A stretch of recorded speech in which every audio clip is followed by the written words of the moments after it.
10. Hey! At ease. All right. You know what time it is. It's Mr. Button time, America. It's that time I tell you to hit that button. I tell you to hit that like button. I tell you to hit that subscribe button, that he lied button, that he's my guy button, or whatever other button you see, hit it. Just hit it just as hard as Jason hit a 40 ounce of Pepto-Bismol after Thanksgiving.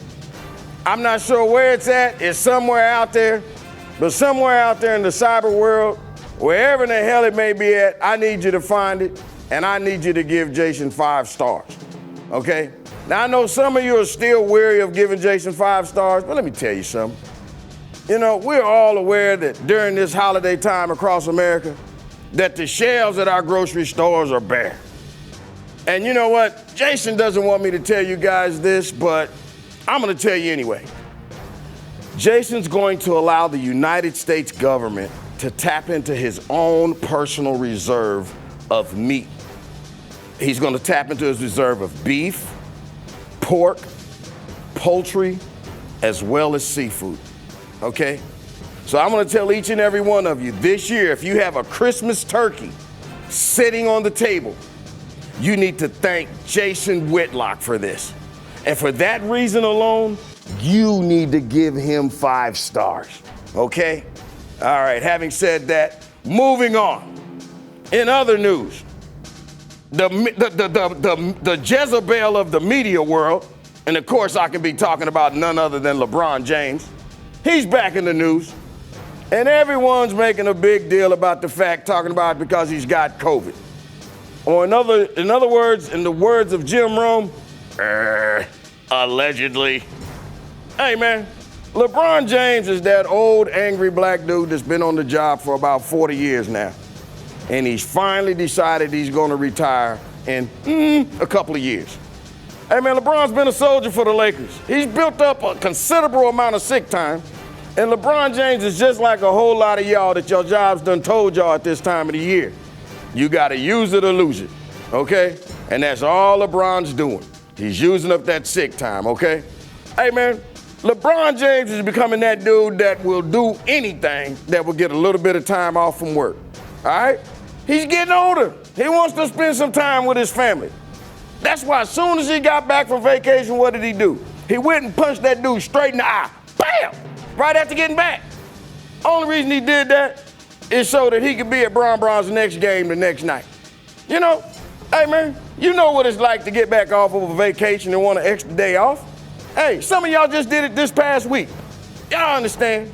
Anyway, listen here, man. Got a great show planned for you. It's Wednesday. You know what we call it. The Wednesday Hump Day Harmony, all right? And you know what that means. That means we got to be on our best behavior. Why? Because the pastors is coming. That's right. Pastor Bobby, Pastor Anthony are back in the house, and they're gonna sprinkle us with some of their gospel goodness. We also have my guy, Leonidas Johnson.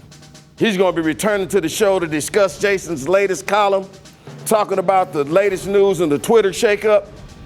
And then we also have coming into the fearless pit for the first time, we've got guest Drew Holden, and he's gonna go more into depth regarding the social media Twitter shakeup. But wait, there's more. We also have author J.D. Vance, and he's going to be here to talk with us about his book, Hillbilly Elegy. And he's also going to be talking about what's going on with him politically. So, you know, it's that time to release the doves, to release the hounds. And as you did yesterday, so do it again. Type dilly dilly if you feel me.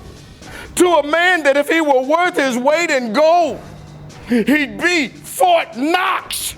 Give it up for my guy, Jason Whitlock.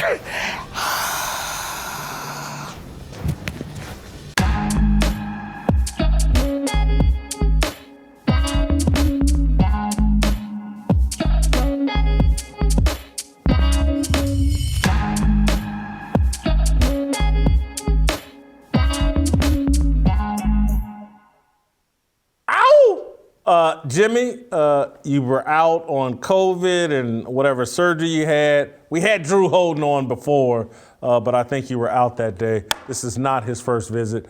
All right, fantastic show lined up as Jimmy told you. Let me get the fire started right away. Thanks for joining me. I hope you guys are here on youtube.com/Jason Whitlock. Let's get these likes up. Let's get these subscriptions up. Let's make sure that you Fearless Army soldiers are telling your friends. They don't want to miss what I'm about to do right now. Twitter's new CEO, Parag Agrawal, won't make Jack Dorsey's invention worse. Agrawal will make Twitter more transparent. On Monday, Dorsey announced he's stepping down as CEO of the social media app he co-founded just 15 years ago. Attention quickly turned to the man Dorsey identified as his successor, Agrawal, the company's chief technology officer the last 4 years. Conservative doom and gloomers moaned that Agrawal would make the left-leaning, racially divisive app even more hostile to political conservatives and white men. They pointed to a 2010 tweet from Agrawal that suggested Agrawal was quite comfortable labeling all white people as bigots. The then 26-year-old Stanford student tweeted, quote, "If they're not going to make a distinction between Muslims and extremists, then why should I distinguish between white people and racists?"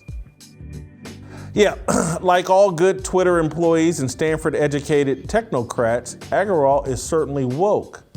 And unlike Dorsey, Agrawal is non-white, which combined with his old tweet, justifiably spooks conservative white men. Agrawal is Indian. He was born in Ajmer, India, and raised in Mumbai. Dorsey grew up in St. Louis, attended a Catholic high school, and formulated the idea for Twitter while studying at New York University. Some people foolishly believe Dorsey's American heritage makes him slightly more reasonable about, approachable regarding, and respectful of a traditional American worldview. I'm not one of those people. Dorsey is a traitor. He doesn't believe in American exceptionalism. He's a global citizen with a globalist agenda. In his mind, there's nothing sacrosanct about his country, our Constitution, Bill of Rights, or freedoms. Dorsey shares Agrawal's worldview. The differences between America and India, America and China, America and Africa, America and any place on earth isn't in our founding documents or Western civilization's reliance on Judeo-Christian culture. It's in our willingness to cut corners, oppress, and exploit. Dorsey is every bit as woke as Agrawal. Don't let the packaging and Joe Rogan interviews fool you. Dorsey was Twitter's beard, the hood the app wore to conceal its America dismantling agenda. The destruction of American culture is an inside job. Let me put on my little Alex Jones tinfoil hat. It's an inside job! Don't blame Agrawal for what Twitter has done and will do. He's following a plan Dorsey and Twitter's co-founders agreed to the moment they headquartered in San Francisco. Agrawal's ascension to Twitter's throne should be greeted with glee and applause. Twitter has removed its hood. As Dorsey stated in a Rogan interview several years ago, Twitter is a tool to amplify voices Dorsey and the company's leadership team believe deserve amplification. Twitter's primary function is to boost the complaints of the BLM, LGBTQ, CRT, alphabet mafia. Twitter amplifies San Francisco's worldview. The Bay Area is radical, revolutionary, and secular. Its culture isn't Judeo-Christian, it's Marxist. The Bay Area launched the Black Panther Party and the gay movement. Twitter is San Francisco's megaphone. It drowns out all other points of views. A year ago, while serving as Twitter's CTO, Agrawal was asked about protecting free speech and the First Amendment as core values. Free speech is sacrosanct in American culture. It's what makes America different and special. Here's how Agarwal responded in full. I'm gonna highlight a few of his most important comments. Our role is not to be bound by the First Amendment, but our role is to serve a healthy public conversation, and our moves are reflective of things that we believe lead to a healthier public conversation. The kinds of things that we do about this is focus less on thinking about free speech, but thinking about how the times have changed. One of the changes today that we see is speech is easy on the internet. Most people can speak. Where our role is particularly emphasized is who can be heard. The scarce commodity today is attention. There's a lot of content out there, a lot of tweets out there. Not all of it gets attention. Some subset of it gets attention. And so increasingly, our role is moving towards how we recommend content. And that sort of is a struggle that we're working through in terms of how we make sure these recommendation systems that we're building, how we direct people's attention is leading to a healthy public conversation that is most participatory. Let me walk you through the highlights of this. Twitter isn't bound by the First Amendment. Let me translate that statement. Twitter, a company started by 4 American boys, Jack Dorsey, Evan Williams, Noah Gross, and Biz Stone, doesn't care about the U.S. Constitution. It's no more important than the Constitution of Cuba. Here's another highlight. Our moves are reflective of things that we believe lead to a healthier public conversation. Let me translate that. We are the smartest people on earth. We're much smarter than the American people, and a small group of us can sit in our San Francisco office and determine what a healthy conversation is. How about this one? But thinking about how the times have changed, translation. America's founding documents are outdated. Times have changed. Everything must be rewritten to fit our worldview. Where our role is particularly emphasized is who can be heard. This is probably my most important translation here. We're going to determine who can be heard and who can't. People who foolishly believe men can have babies need to be heard, and we're going to mainstream that point of view. People who believe the police are randomly executing black men in a genocidal plot need to be heard, and we're going to amplify their voices. Here's another one. So increasingly, our role is moving towards how we recommend content. Translation. We have no journalistic training or interest, but we know what the public needs to know, and we're going to jam that content in front of the public. Anytime a no-name rapper is shot or killed, we will make sure the world learns about it on Twitter. All right, how about this one? How we direct people's attention is leading to a healthy public conversation. Translation, in our view, healthy conversations lead to racial animus and division. The more racial division and violence we spark, the more we realize we're doing the right thing.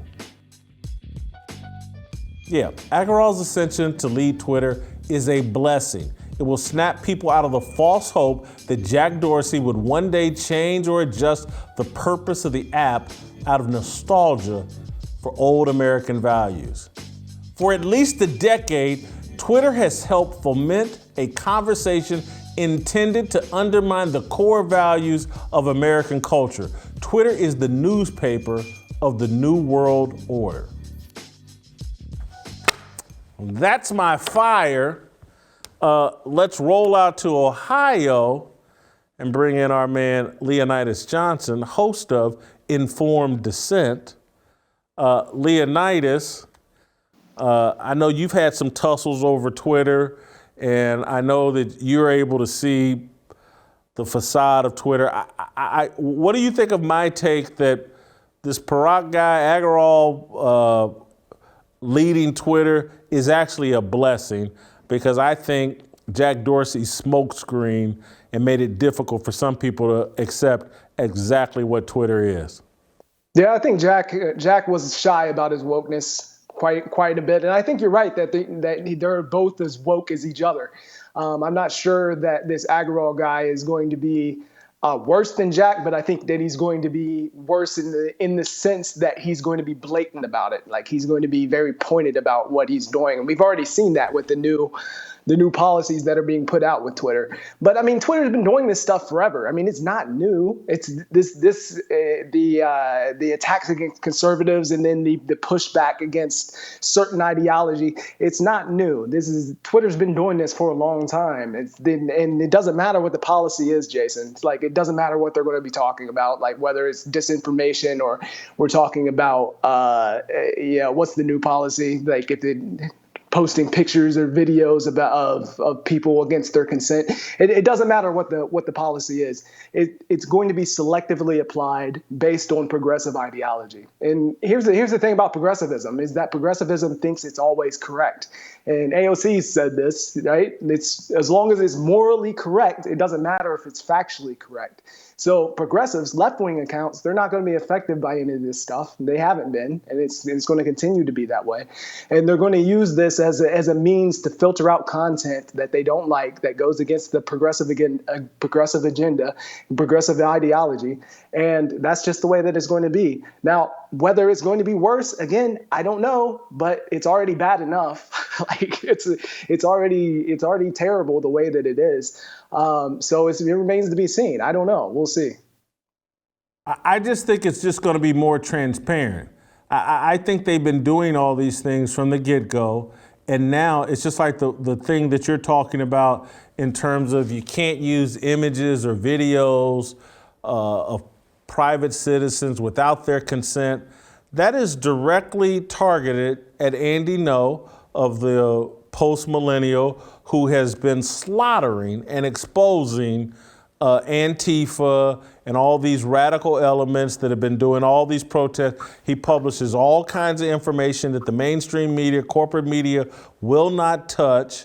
And he's had a great impact. He wrote a book that was a bestseller about Antifa and all the radical protests that was going on. His Twitter feed is very powerful, and they're trying to weaken and destroy his ability to put the facts out on the others, the side that the mainstream media won't cover. They won't expose how despicable and violent these people are that are allegedly Antifa or anti-fascist or whatever they are. Because when I think about Andy Ngo and why the other side needs to be exposed is, I think a lot of people are sitting around shocked like, man, Kyle Rittenhouse crossed state lines and went over to Wisconsin and ran into a pedophile, a domestic abuser, and a third criminal. I can't remember Gage Grosskreutz crimes or whatever.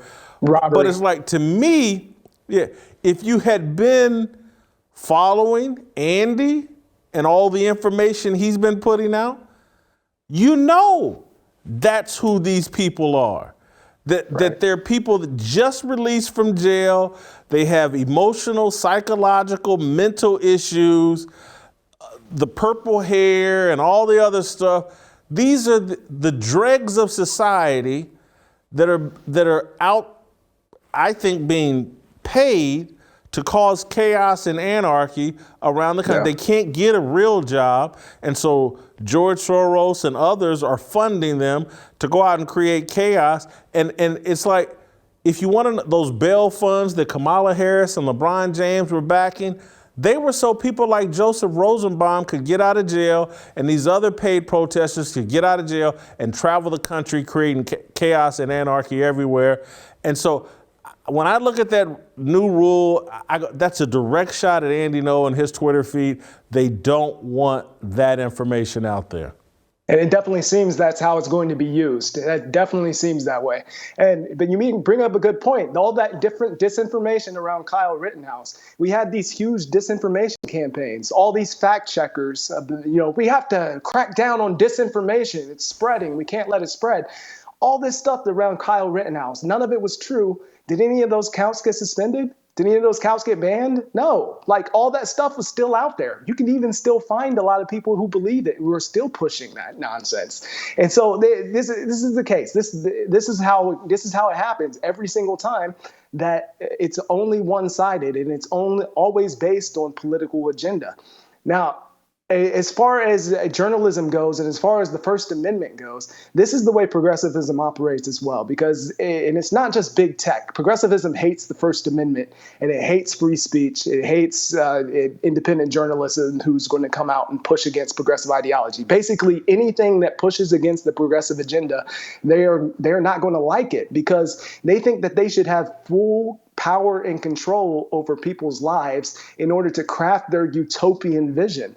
And anything that goes against that, all the principles of liberalism, individual rights, individual liberty, free enterprise, capitalism, anything that pushes back against that, they're going to have a problem with it, and they're going to say it needs to be suppressed. So if you come out and you support these sort of things, then you need to be suppressed, but they can come out and they can say whatever they want, and their account needs to be amplified.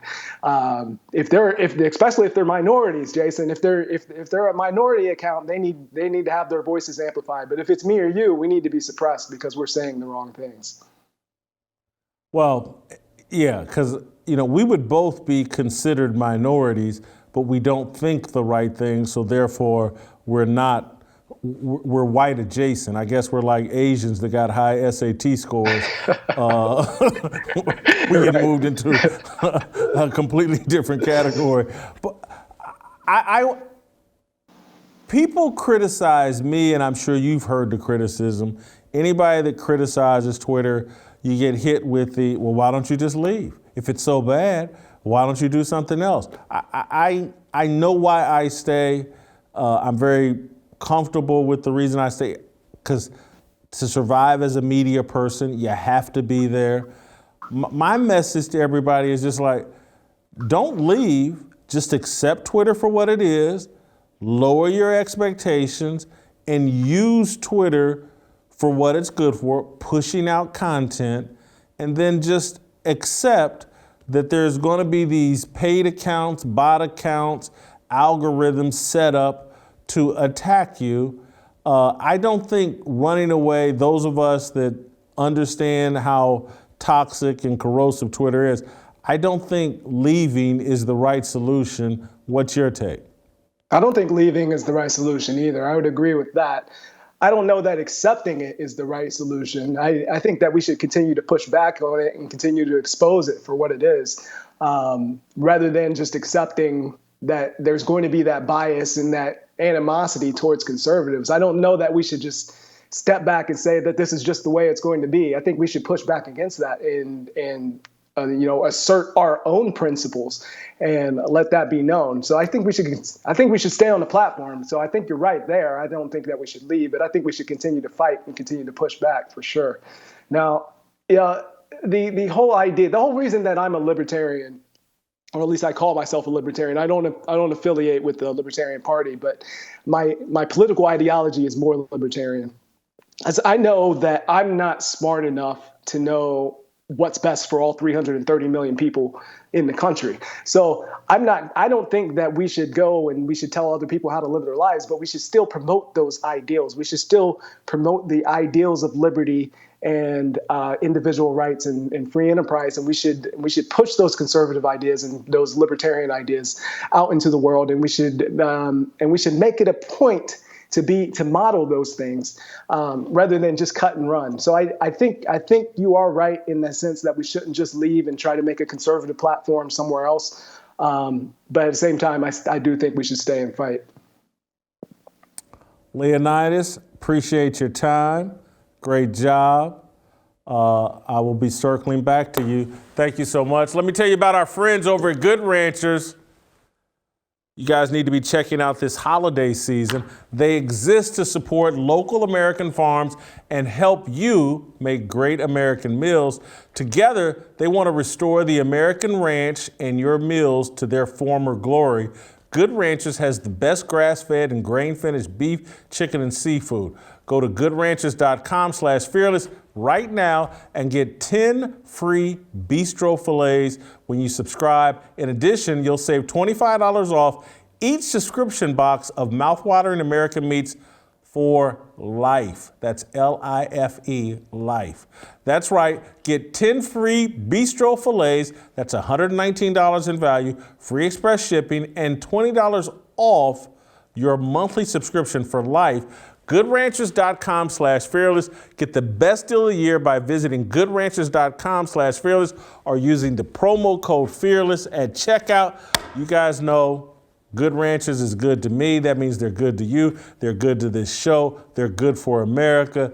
This good soldiers support Good Ranchers. You want to support me, you want to support this show, support Good Ranchers.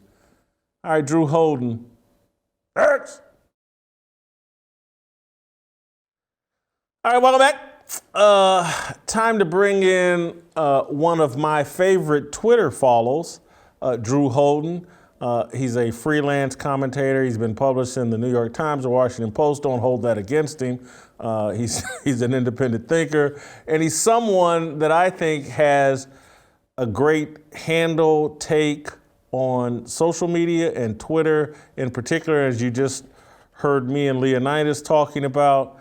So I wanted to get Drew Holden in here to see, to get his thoughts on Jack Dorsey stepping down and Parag Agrawal taking over and what impact that will have on Twitter in Drew's opinion.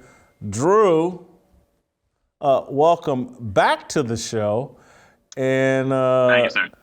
I contend we should be happy that Jack Dorsey has stepped down because I think Jack Dorsey has been a beard for Twitter. And now we're about to have to deal with exactly what Twitter is. Twitter is hostile towards American values. Twitter is a megaphone for the globalist agenda. And so I think having a guy that was born and raised in India as the head of Twitter was going to snap us all into the reality, and we can quit thinking that Jack Dorsey's going to snap out of it and remember that he grew up in St. Louis. That was never going to happen. Anyway, your take. Yeah, Jason, unfortunately, I think you're right. At first, when I heard that Dorsey was stepping down, there was a part of me that's like, oh, no, he has been a little bit better than some of the other leaders of social media companies on this stuff. And I saw a lot of sentiment, I think, like that on Twitter. But I think you're right. At the end of the day, whether or not Jack Dorsey may have a little bit of a libertarian streak to him, conservatives need to look at Twitter and other social media platforms as a truly existential threat. As someone who, whether or not they might smile and nod and maybe answer your questions a little bit better on Capitol Hill, their end goal is to see you do poorly, to see you fail, right? And so I think the more that we're able to kind of unmask what Twitter really is and what Twitter's really going for when it comes to conservatives and conservative viewpoints, I think the quicker we'll really start to get to the next level of this kind of, we've had a bit of a Cold War, I think, and I think it would probably do better for conservatives rather than to be asleep at the wheel on this stuff to really face down the threat that confronts us. I think that Jack Dorsey and his successor, and I hope I'm saying his name right, Parag, I think they align on what they think about America, that it's an oppressive country. There's nothing special really about America. I think Jack Dorsey, despite being white, I think he sees the white man and Western civilization and Western civilization culture. I think he sees all that as something that needs to be corrected and adjusted and more inclusive. I think it's Parag's old tweets where he basically says, he's got no problem seeing all white people as racist. I think Jack Dorsey sees things the exact same way. I think you're probably right. I think there's been a lot made about how Dorsey decided to ban Donald Trump from his use of Twitter, but I think the focus on that, while it's important, it overlooks the types of people who he is entirely comfortable spewing hatred on his platform, right? The leaders of Iran can come through Twitter no problem. The Chinese Communist Party has a huge footprint on Twitter. They're using it as a megaphone, not only to promote their own initiatives, but to spread vile propaganda about the United States and other countries. We saw this around the origins of COVID. We've seen it up to the modern day. I mean, just the other day, a spokesperson for the Chinese Communist Party was attacking, I think it was Bolivia or it might have been an Eastern European country, for the mistreatment of racial and religious minorities there, right? And at no point is that mirror ever going to be held up to people in China and in other countries who are hostile, not just to the United States, but to our values. And Dorsey obviously had no interest in trying to address that. And I think you're right. I don't think anyone at Twitter has any interest or, quite frankly, any incentive to actually address that. And what do you think will be unveiled here, sort of new in Twitter? I've seen some people predict that with Dorsey out of the way and the Parag guy in charge, that perhaps one of the things they'll do to kind of smokescreen and maybe allay some of the fears that conservatives will have is that they'll bring Donald Trump back to Twitter. Do you see that happening? I wouldn't be surprised. I think that it's, anytime an organization like Twitter goes through a structural kind of change as big as this one, I think one of the things that's in the back of their heads is, how can we play nice with the people who maybe have grievances against us, rightly or wrongly? And how can we use this as an opportunity to earn some goodwill? So, yeah, I don't think I would be surprised if they did that either with Donald Trump or with the legions of other people that they've kicked off of their platform for disinformation, much of which has come to be proven correct or at least plausible. So I could see that happening, but I do think it will be the sort of thing that it's done in the short term. It's done to try and get some goodwill, particularly around conservative stakeholders on Capitol Hill, and then it won't actually represent any kind of change among Twitter in terms of how they view conservatives. I get a lot of heat because I've been critical of Twitter for almost since I got on it, I believe, in 2009, and I was critical almost from the very beginning. I get a lot of, why are you here? Well, if it's so bad, why don't you leave? And part of my mentality and strategy that I've been trying to get other people of traditional Christian faith or traditional values is like, no, just accept what Twitter is and understand that it is hostile towards a Christian point of view. It's hostile towards male heterosexuals. Accept it for what it is and deal with it that way. To me, it's no different than fast food. Every time I eat it, I know it's no good for me, but there is some enjoyment I derive from it. Sometimes it is fuel that I need to get me through the day, but just accept the overall fact, not really good for you. That's the best way to deal with Twitter. I don't know if we have, we're looking at what big tech did to Parler. I don't know if we're ever going to have a better option than Twitter. And so all you just adjust your expectations and mindset and then use Twitter, and then it can be a somewhat effective tool for you. That's right. I think at the end of the day, you hit the nail on the head. Twitter's not going away, and I think that every so often you see these attempts from conservatives and conservative organizations to try and kind of create your own Twitter. But the reality is, the discourse happens on Twitter, right? News gets broken on Twitter. The interaction between the news and politics, all of that is always going to happen on Twitter until elected officials and journalists and thought leaders and everyone else decide that they're not interested in it anymore.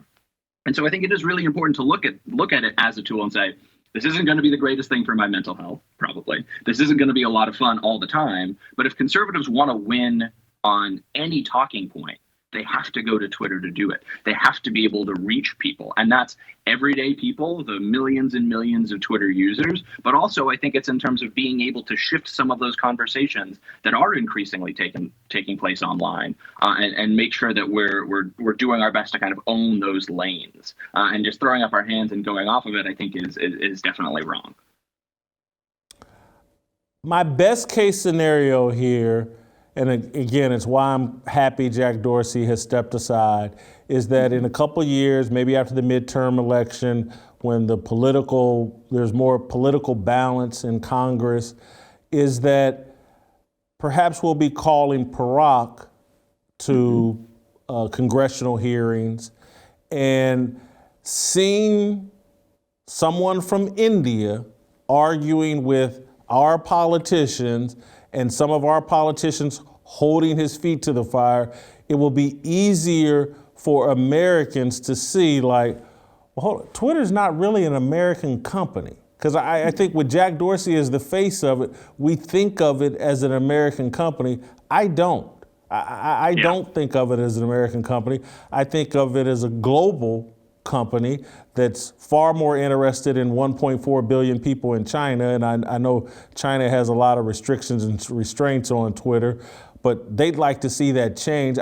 I'm just hoping that Barack, a different face on Twitter, is going to just help people understand exactly what Twitter is and what its real agenda is. And it certainly isn't America first. Yeah, I think that's right. You know, I think one of the things that a lot of Americans struggle with a lot of these kind of founder-led tech companies is that they still have a little bit of the shine to them, right? Even Zuckerberg, someone who doesn't exactly have the highest favorability ratings among lots of Americans, they look at them and say, oh, look, here are these tech guys. They built this cool platform. It's interesting. It's part of daily life. And the more that we can get away from some of those CEOs, I think people are going to start to realize this is just a company like any other. They have interests. Maybe those align with American interests, or in a lot of cases, maybe they don't. And it's on our legislators to be able to hold them accountable to give us good answers on those things so that we can figure out what to do about it. Thank you, Drew. Appreciate you making the time. Pleasure's mine, Jason. Thanks for having me on, sir. You guys are on youtube.com/Jason Whitlock. Hit me with those likes. Hit me with the subscriptions. If you're listening over Apple, give me that 5-star review. All right, we're going to have the author and one of my favorite new people on the political scene, J.D. Vance of Hillbilly Elegy. It's my obligation, no hate, discrimination, raising up your hands for freedom. Hey, welcome back to Fearless. I'm Uncle Jimmy. And this time we've got something brand new for you. Our newest Fearless contributor, I think we're going to call him the chaplain of the Fearless Army. Pastor Anthony. Pastor Anthony, as we know him to be a wordsmith of the word, well, apparently no one knew that he was bilingual, and he also knew something about sports. Evidently, his knowledge of sports has seemed to intrigue Jason. And so now we're going to have a new special, a new segment. It's called Bible Stories with Pastor Anthony. Check it out. I'm Anthony Walker, and here's my take on Scottie Pippen. When we first see Saul and David together, David is a young boy, a teenager, and Saul king. Saul was intimidated by Goliath and afraid to battle, but David is confident, having slain a bear and a lion barehanded. Saul offered his armor, but David declined and went on to defeat Goliath. I believe this bothered Saul greatly, but the proverbial straw that broke the camel's back was when returning from battle, the sisters were singing a new song, and the chorus was, Saul killed his thousands, David his tens of thousands. David never disrespected Saul, but his glory began to outshine Saul, and his relationship with God was more intense and intimate than Saul and God's relationship. Having observed the whole thing and almost obsessed over the bull run, I just can't get with Scottie's revelations. I believe Scottie is more upset with the media's obsession with Jordan than any personal issue he supposedly has with Jordan. To my knowledge, Jordan calling Scotty selfish in the Last Dance documentary, which he has said before in another documentary, was the only time Jordan has publicly criticized Scotty. It's always been praise. They were a part of Jordan's infamous breakfast club in which they worked out early, daily together, breakfast together, manicures along with Ron Harper. Scotty even wore the hoop earrings similar to Jordan. Scotty had special earrings made for Jordan after the '97 championship. And at least on one occasion when Jordan won Finals MVP, he gave Scotty the car that came along with the trophy. But all along, the sisters were singing, "Be like Mike, like to be like Mike." You've got to have the right ego to run with an alpha. Guys like Jordan are driven, tough, but they also struggle with ego. They're immensely talented, but also flawed. Brady, flawed. LeBron, flawed. Jordan, Isaiah, Magic, Kobe, Phil. I know of no great that didn't or doesn't struggle with ego. I believe, as the rumor mill suggests, that Jordan was bothered by the clout and the GOAT talk LeBron is getting and released the documentary. Ego struggle. But following the narrative, I also know that Jordan, at least publicly, was unique in his overt praise for Scotty. He has never publicly declared that he won the championships without Scotty or that he could. He said that Scotty was his best teammate he's ever had, and Scotty took that as condescending.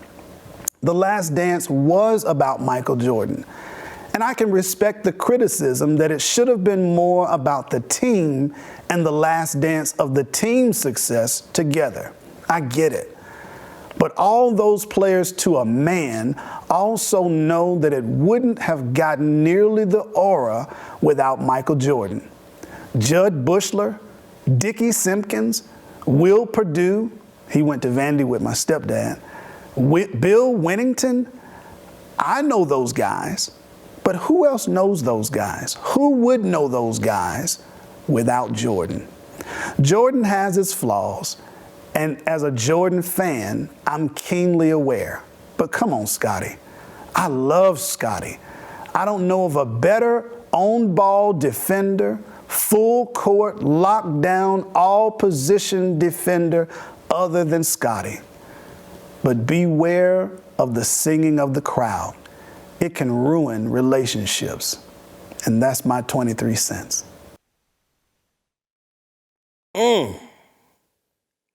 Now, with that, I have to say thank you, Pastor Anthony. I think you all should go hit that like button. I think you should hit that subscribe button. I think you should go and leave some comments in the comment section, because I think that was just definitely a blessing. Once again, thank you, Pastor Anthony. That was a beautiful story. All right, welcome back. Time to bring in probably my favorite author of the last 5 years, maybe. I can't remember when I read Hillbilly Elegy, but it's written by J.D. Vance, former U.S. Marine, political commentator. He's now running for Senate in Ohio. J.D.'s book, Hillbilly Elegy, had a profound impact on me. J.D.'s from, I believe, Middletown, Ohio. One of my best friends, roommates from college, like a brother to me, Ralph Wise, is from Middletown. And when I read Hillbilly Elegy, I remember calling everybody I knew and my family, friends, and was like, man, you got to read this book. White people just like us.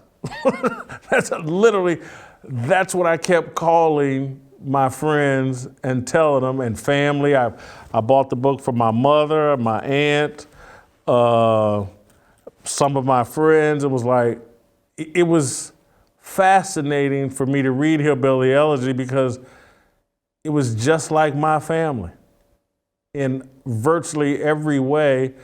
And it's one of the most powerful books I ever read. And so I wanted to talk to JD about his book, what he's doing now, JD, when you were writing the book Hillbilly Elegy, did you envision in your mind there would be black people like me that would be like, oh my God, I relate to every syllable in this book?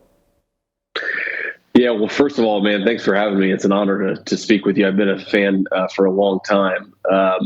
No, I guess I just wrote the book for my own purposes because I had an argument that I wanted to make and I had a story I wanted to tell.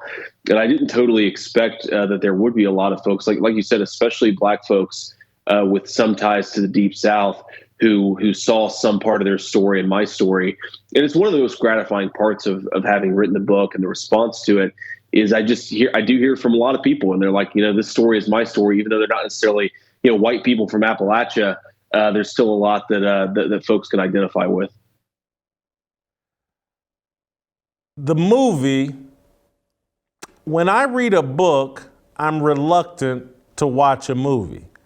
And because I was like, how can you do better than the book? And I don't want to be frustrated. I had a lot of people that watched the movie, enjoyed it, but I never watched the movie because I read the book and I heard people's interpretation. Were you satisfied with the movie?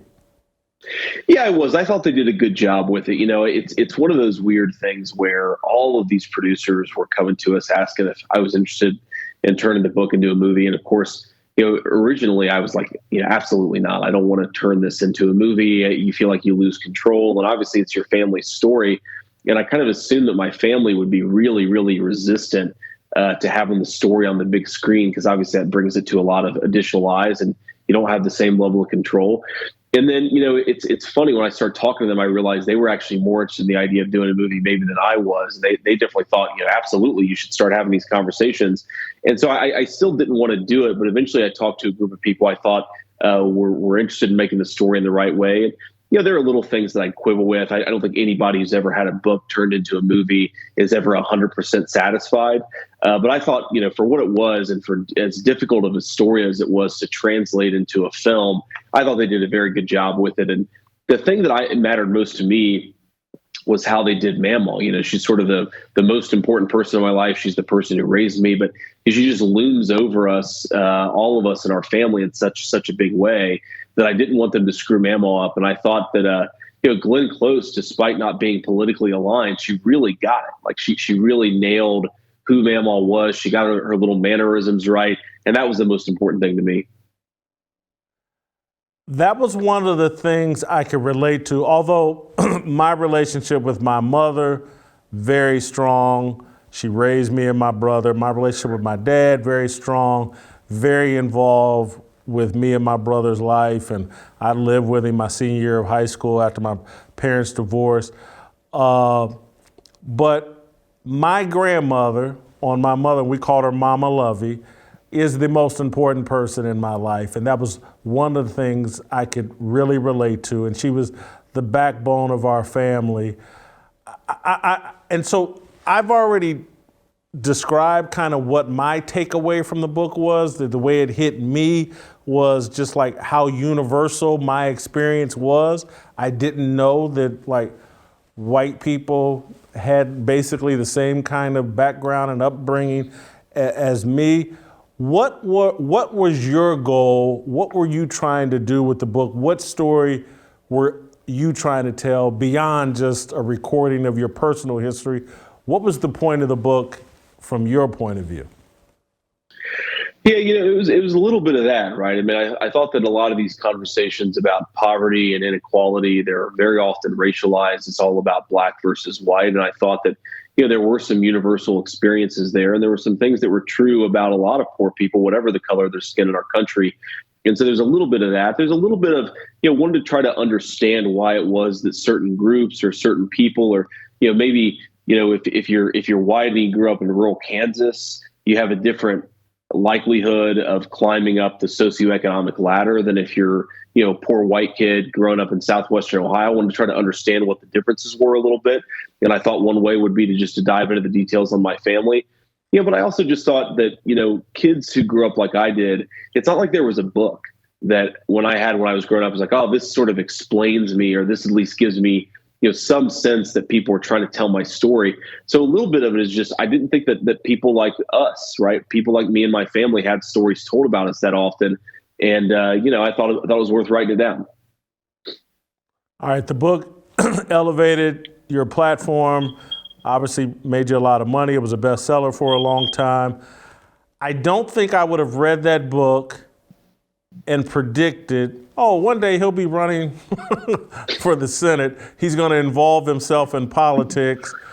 I don't think that's what you imagined either. So how did you wind up wanting to get this involved in politics? Yeah, it's interesting, man. Really what the book did is it gave me a platform. So like you said, I'm going on TV, I'm going on podcasts, I'm talking to people about, problems that exist in the country. And, I sort of, was on TV a lot in 2016, 2017, but, still, even though I wasn't on TV as much, I was still talking about a lot of these problems. And, I was having some success in the business world. My family was getting started. I've, married. We've got two babies with one on the way. And I eventually just got to this point where I started getting sick of complaining about the problems and not doing anything about it. And, I've always cared about politics. I've always cared about the direction of the country. And so, one thing led to another. A political opportunity opened up, and I decided to throw my hat in the ring, not really, thinking too seriously about what it would require or what it would mean, just feeling like I had a voice. And I don't want politics to be just a bunch of scumbags yelling at each other. I thought that, there should be some honest people in the process. And I know I'm an honest guy, at least I try to be. And so I threw my hat in the ring. Do you, this is a horribly cynical question, but it's like the thought of ever getting involved in politics, I've never voted, JD, is because I'm just incredibly cynical and think that American politics can't be fixed.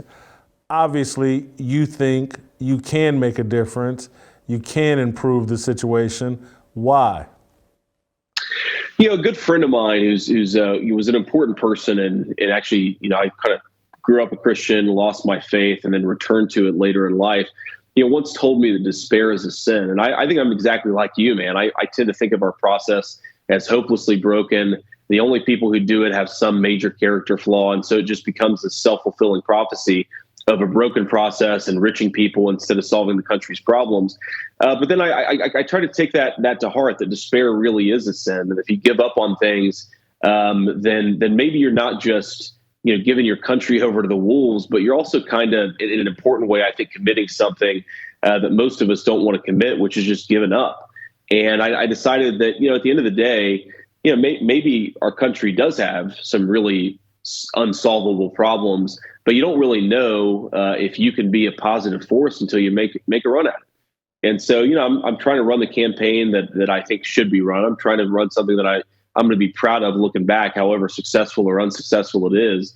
But at the end of the day, despair is a sin, man. We can't give up on this country. I think all of us love it in our own way. And the only way to make it better is to try to contribute our voice in some way. I mean, I will say, I think if you were totally hopeless, you probably wouldn't do what you do right now. So I think all of us in our own little way feel like we can make a difference. We just got to figure out how that is. You've said some very powerful words to me that I literally just wrote down. Despair is a sin. I'm glad you said that to me. I really am. That's going to have an impact on my life. And you're right. One of the reasons I do what I do is because I am trying to make an impact. And so, I'm glad you said that to me. The number one thing from my view is we have to address big tech and the way it has manipulated public discourse in this country. I believe Silicon Valley, the social media apps have so clouded our vision of what's really going on in America that if we don't address that, we can never get to the real issues. And I'll just give you an example of social media has us so focused on police brutality and how police engage with 20 criminals a year, and we must fix that. And it's like this, what a distraction social media has put up, because I always say the real police officers that can make an impact in a child's life are called mom and dad. And if mom and dad aren't the first police officers, you can't fix anything. And so we should be having a discussion about mom and dad getting reinserted into the lives of all children. But instead, we're debating what training sessions we can put police in so that they'll know how to treat the kids that we ignore as children, that parents ignore, so they'll know how to treat them properly when they run afoul of the law. That's why big tech, the social media apps, and how they've corrupted public discourse, that's my number one issue. What is yours? Yeah, that's definitely up there. It's one of the things I talk the most about in the campaign. You're exactly right that big tech, what it does is it distracts us from, I think, the real issues. I mean, 20 years ago, people used to talk about, even on the left, right, the left and the right, people used to talk about the fact that fatherlessness was one of the major social problems in our country, that whatever the color of your skin, if you grow up without a daddy in the home, you're in serious trouble.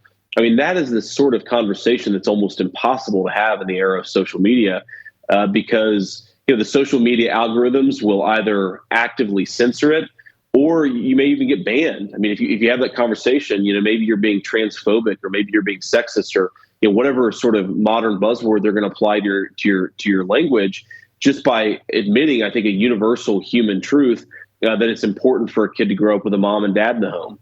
But I also think social media does have this way of focusing us on these huge distractions. I mean, of course, any tragedy is a tragedy. Any moment of police brutality is a problem, but it is not a significant and common problem in our country. I mean, it is just not that common for a cop to needlessly attack and commit violence against another person. It just doesn't happen that often. It doesn't mean it doesn't happen at all, but a lot of things happen, right? People get hit by lightning. People have, furniture fall over on their kid and the kid gets seriously injured. That doesn't mean it's a serious problem that should require our constant focus. Like, what is a very serious problem that should require a little bit more of our focus is that we have a crime problem in this country. You're far more likely to be shot and killed by a non-police officer than you are to be indiscriminately targeted because the police just feel like, going off on you.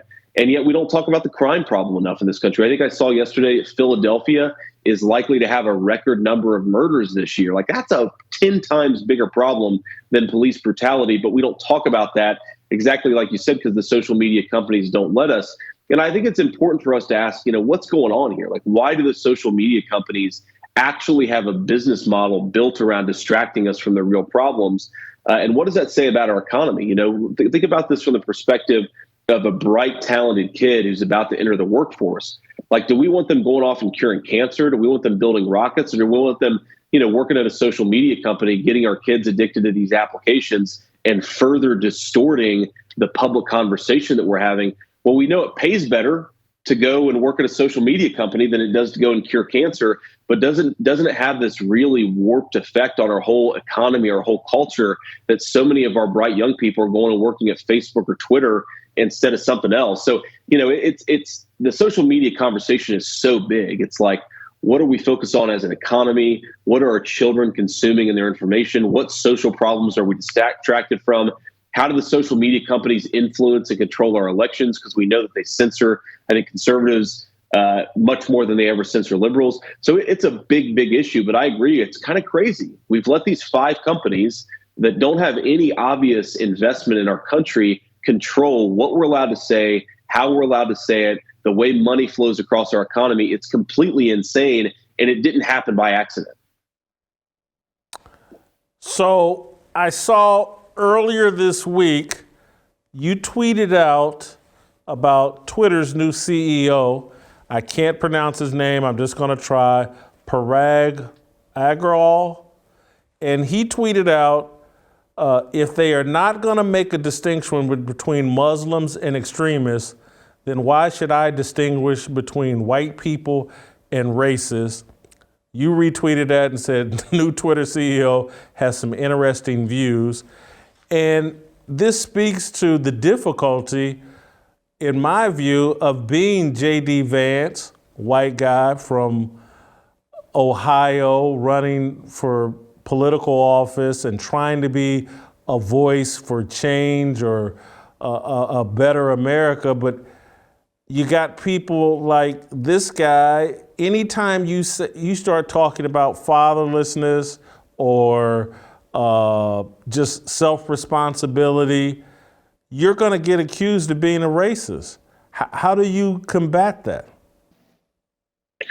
Well, I think I just accept that it's the cost of doing business. I mean, our country is so crazy right now, and everybody who utters an uncomfortable view gets called a racist, that if you're unwilling to accept it and you're unwilling to make your arguments anyways, then I think you're not fit to be, a leader in the public conversation these days. And the way that I think about the charge of racism is that 99% of the time that somebody gets called a racist in our country, it's by a powerful person who wants to shut somebody up who's complaining and making a very legitimate complaint about what's going on in our country. So let's say you don't like the fact that, thousands of pounds of fentanyl are flowing into your community across the southern border, killing your neighbors, making your communities less safe. Well, if you complain about that problem, then the leaders of the Democratic Party will call you a racist. They'll call you a xenophobe. Or let's say you're worried about the rise of violent crime in your community. You want police to be, really encouraged to do their job and keep your community safe. Well, of course, you're encouraging police brutality. So now you're a racist. So now, you're not allowed to complain about the lawlessness in your own community.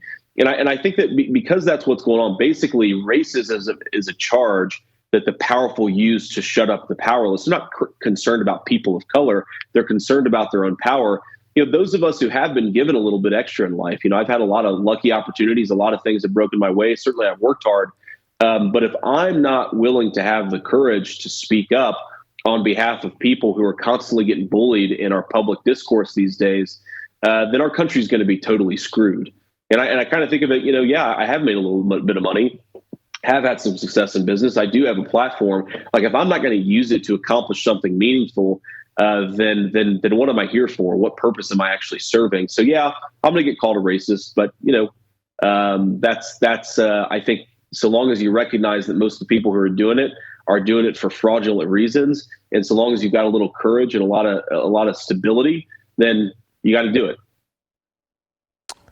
JD, you are willing to admit you were born with a silver spoon in your mouth. I mean, you've got to at least admit that. I mean, you were born sliding into home plate. I mean, you faced no adversity.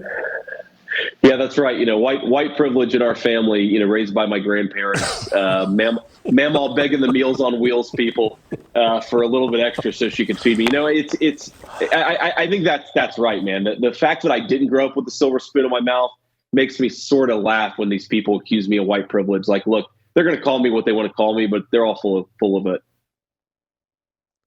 Let me ask you a trickier question. How do you handle the Trump phenomenon? And I ask that because I feel like I have some friends, black friends, that agreed with a lot of Trump's policies, but found his personality so off-putting, they just, and particularly their wives found his personality so off-putting that they would have damn near had to destroy their homes to support Donald Trump. And so I'm someone that I don't find Trump's policies off-putting. I don't really find his approach off-putting, but I do think his approach limits his ability to reach everybody. I think his time has passed. I think he served a purpose and woke people's eyes and minds up to the reality of how swampy and corrupt our political system is.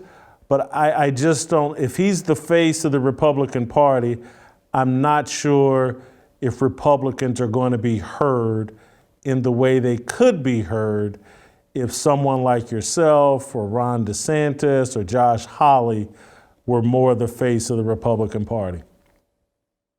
It's funny because I think I understand your friends because, 5-6 years ago, I was pretty critical of some of Trump's rhetoric and became a fan of his as I watched him in office. I think a lot of the response that people have to Trump is that they ignore that a lot of times he's joking, right? I think that, you got to have a little bit of a sense of humor about this stuff. And I recognize some people don't.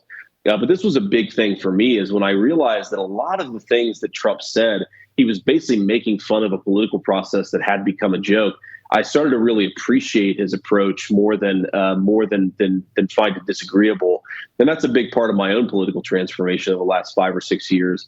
But, I guess the way that I think about the whole Trump phenomenon is that it revealed a couple of things, right? One is that it revealed how incredibly broken a lot of our country is, right? I mean, we had 30 or 40 years of bipartisan leaders on both sides basically saying, it's fine that we ship our entire manufacturing base off to China so long as we get a lot of cheap garbage from the Chinese. Doesn't matter if millions of middle class, primarily men, lose their jobs.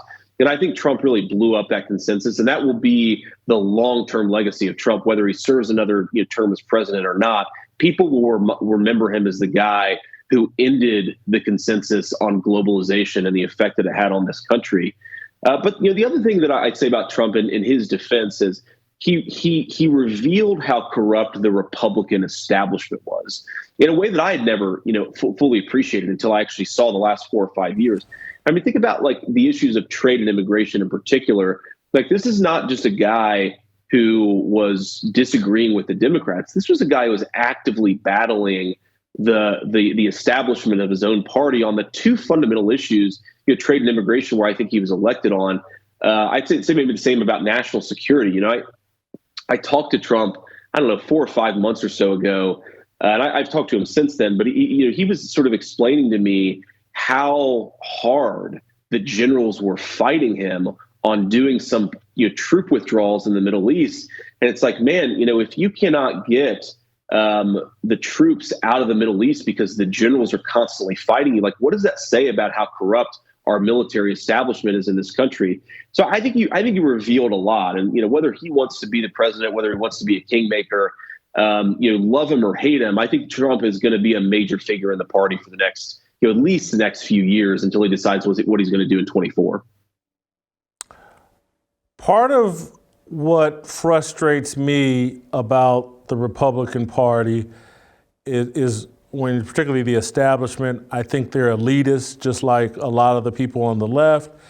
And there seems to be a lack of comfort with the fact that the Republican Party is now the party of the working class.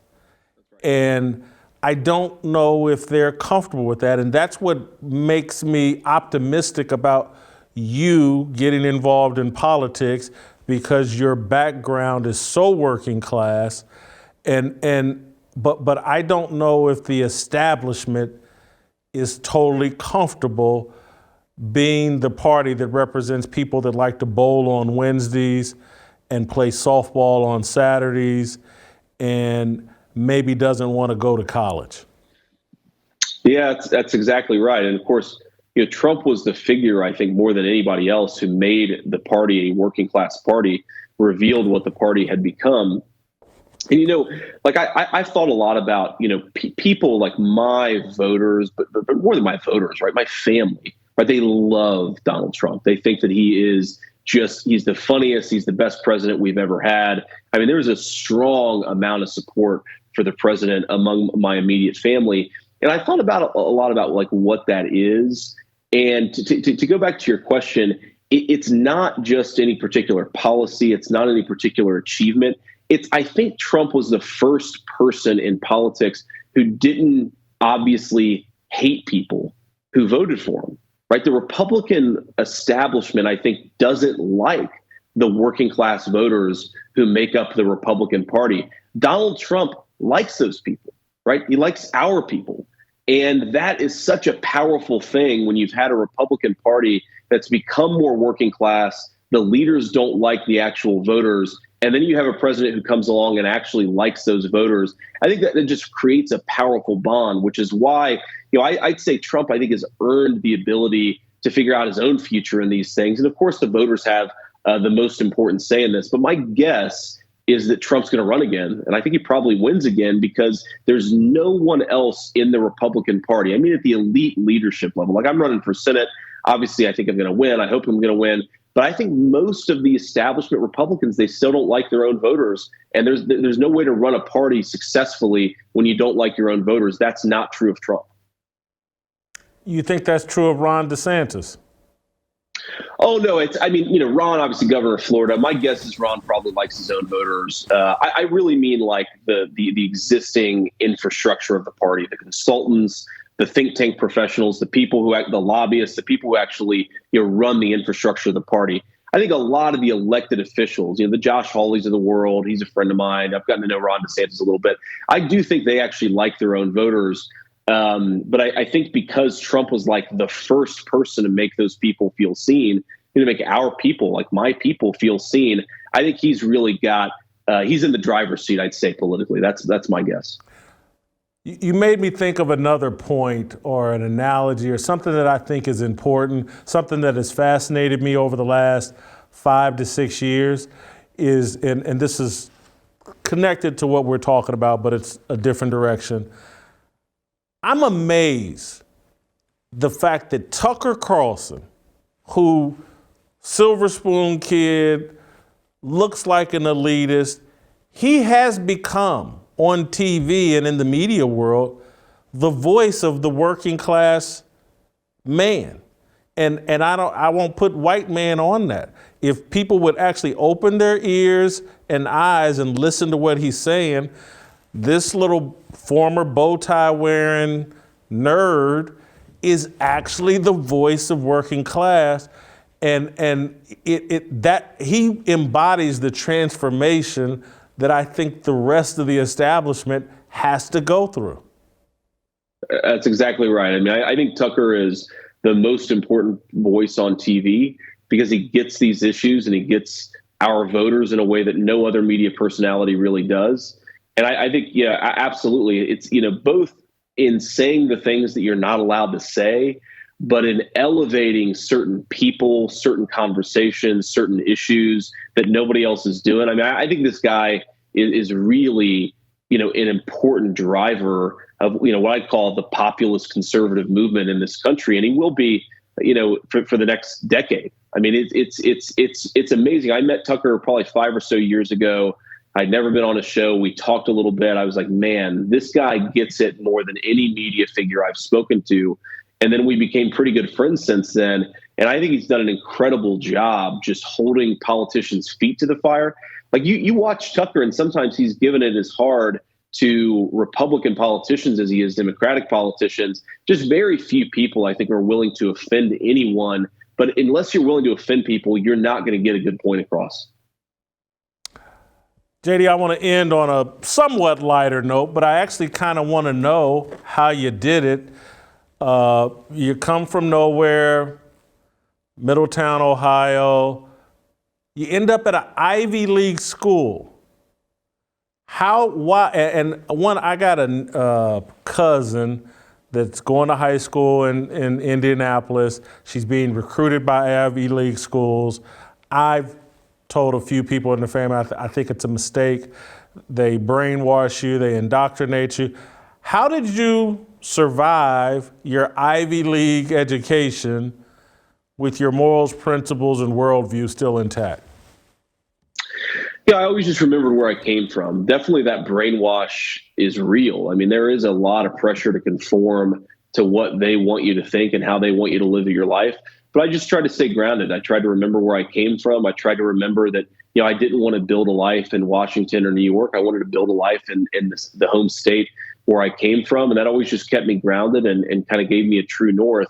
An important part of it is in the book touches on this a little bit, is that I really had sort of lost my faith and then started to regain it towards the end of law school. And I think that was an important part, again, of keeping me grounded, of making sure that I had the right morals and principles guiding me. And so, I think each person is different. No idea whether it's a good idea for your cousin to go to an Ivy League school. But I'd say, my advice to anybody is remember where you actually came from. Remember that the people who think that they know everything sometimes have a lot less wisdom, even if they've got credentials, than the people that made you who you are. JD, thank you so much for the time. We'll be supporting you and rooting for you. Love to have you back on again. Awesome job. Thanks, man. I appreciate it. All right, that's JD Vance. Go to youtube.com/Jason Whitlock. Hit that subscribe, hit the likes, hit the notifications. If you're listening over Apple, I need a 5-star review right now. Stop what you're doing. Hit pause. Give me that 5-star review. Write a little something, a little message. I read all the comments on there. All right, stick around. We got more. Nerds!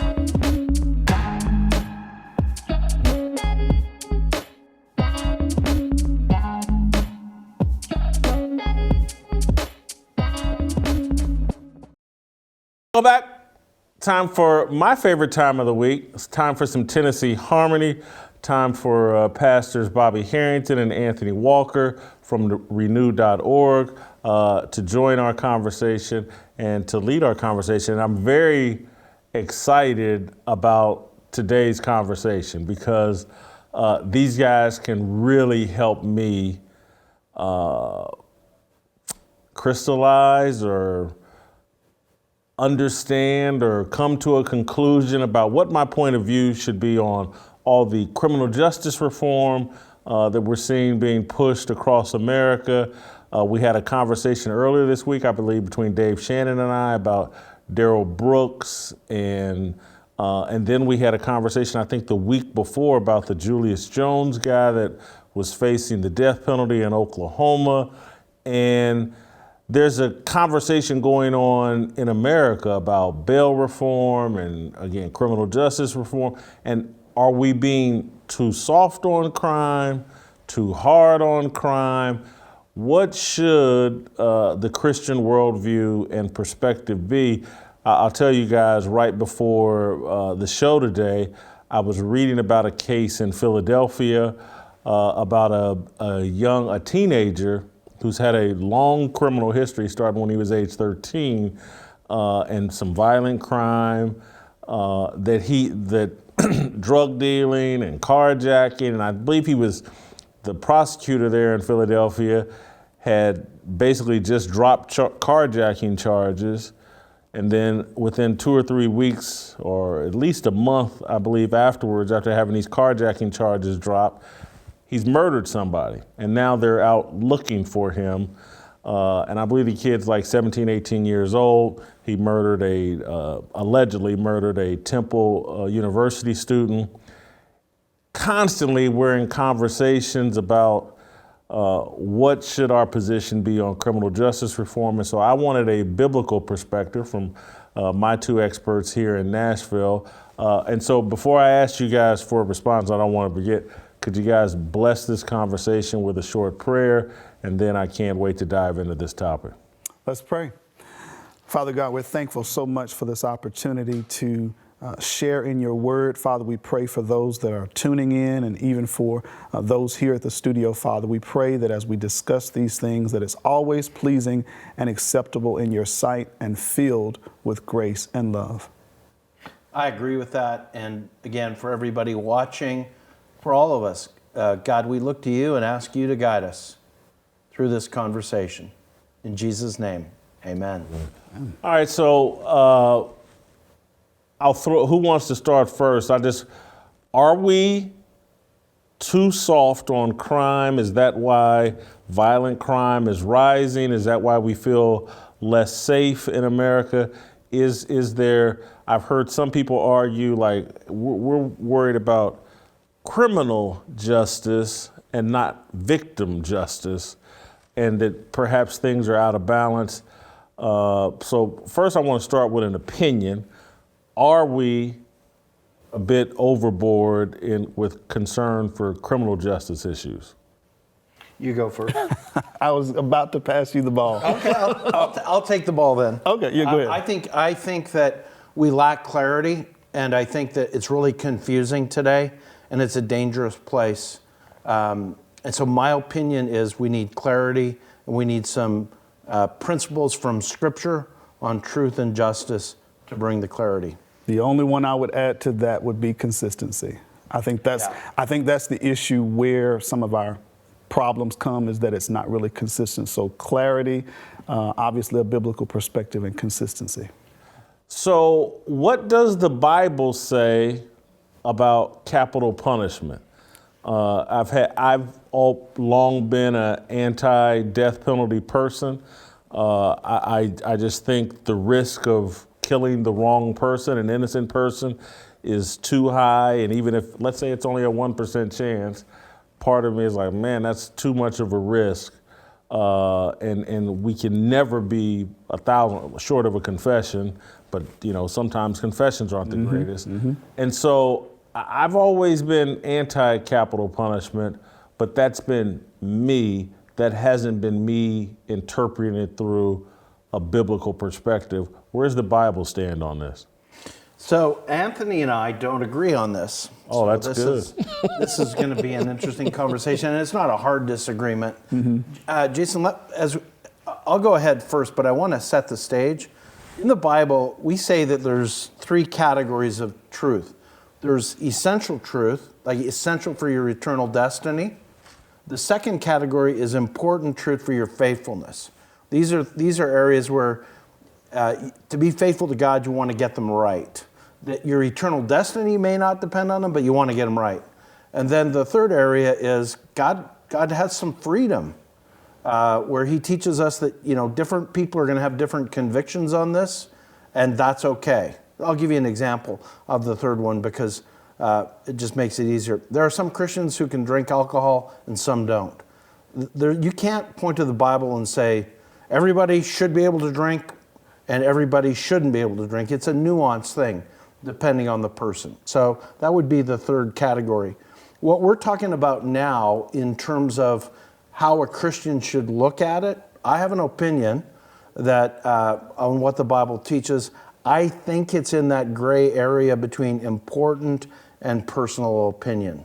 So I don't want to act like, if you don't look at it the way we do, you're not going to heaven. But this is more, hey, how can we really have the mind of God and how we think about that? Does that make sense? Yes. So let me jump in first, and then I'll yield to my worthy opponent friend here who has a different point of view. Let's start with Genesis chapter 9. So I'll just run through a couple of passages to kind of lay the ground, and then we'll let Anthony respond, and of course you jump in at any point. So after the flood in the book of Genesis, however you understand the flood, Genesis 9:6 says, so after humanity has been wiped out and there's 8 people left after the flood, God gives this principle. Whoever sheds human blood, by humans shall their blood be shed. For in the image of God has God made mankind. So the idea is, unlike animals that you're going to kill to eat, anybody who kills a human, then they're going to lose their blood. In other words, they're going to lose their life. Leviticus 24, verse 17 says this, anyone who takes the life of a human being is to be put to death. So in the Old Testament, where God lays down both ceremonial and moral principles, and sometimes you have to delineate between the two, he just gives the principle. If you take a human life, you're going to give up your life. So that capital punishment is clearly taught there and on other areas. Then when you go into the New Testament, I would argue that the New Testament assumes that principle. So in Romans 13, the Apostle Paul, he's writing to a group of Christians in ancient Rome, and he just lays down this principle. He says, let everyone be subject to the governing authorities, for there is no authority except that which God has established. So he's talking about any kind of government in the land, God's behind the government. And then he says, the authorities that exist have been established by God. For the one in authority, that'd be the government, is God's servant for your good. But if they do wrong, be afraid. Sorry. But if you do wrong, be afraid, for rulers do not bear the sword for no reason. They are God's servants, agents of wrath, to bring punishment on the wrongdoer. So if you see that, agents of wrath with the sword to bring punishment. And in Rome, we know that's how they put Roman citizens to death. They would chop off their head. So that's the basic grid by which I would say that capital punishment is a right thing to uphold.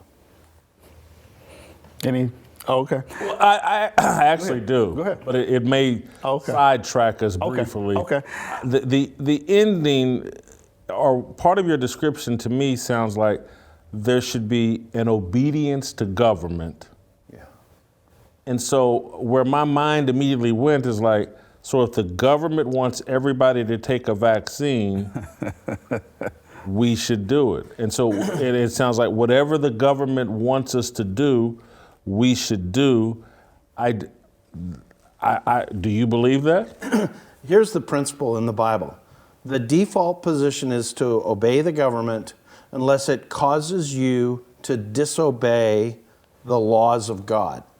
So if the government is asking you to violate your conscience, you would go with your conscience.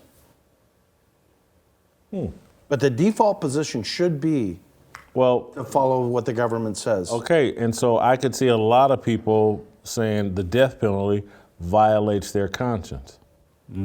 Yeah. Now, what a segue.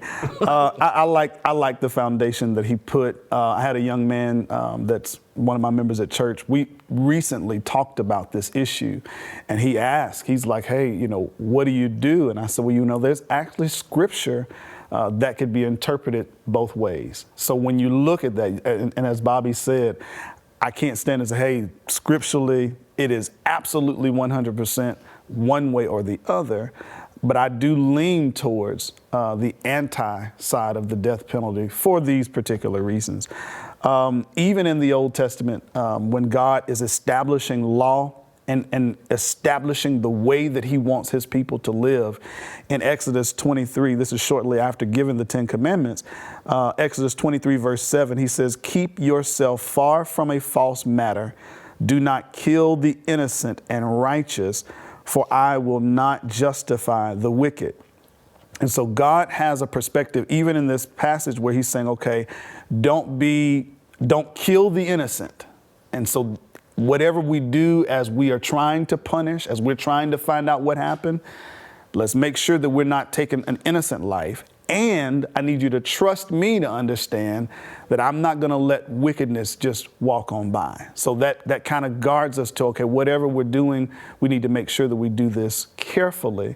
But again, that's one of the positions. And then secondly, in Exodus 33 and verse 11, Ezekiel 33 and verse 11, say to them, as I live, says the Lord God, I have no pleasure in the death of the wicked, but that the wicked turn from his way and live. Turn from your evil ways, for why should you die, O house of Israel? God himself is saying, I'm not seeking after death. I do want to punish you, but the essence of what I really want is for you to turn from your wicked ways. So I'm pleading with you, turn from your wicked ways. So that's the perspective from me. And as Bobby, kind of offered an opinionated stance, I look at it, and this may, land in the area of opinion. I don't see the equity in, wow, we value human life. We down to, abortion rights. And I know that's a hotbed issue for so many, but we say we're going to the nth degree on, well, when does life starts? Life starts at conception. We don't want any abortion, protect every human life. But in the essence of crime, we say, hey, let's take this life. And that's for me, like, I understand this person committed gruesome crimes. You think about terrorists, you think about the evil that they do, but I don't want any life, not those that they killed or even theirs. And I want God, the originator of life, he gave life. I want him to be able to take that life.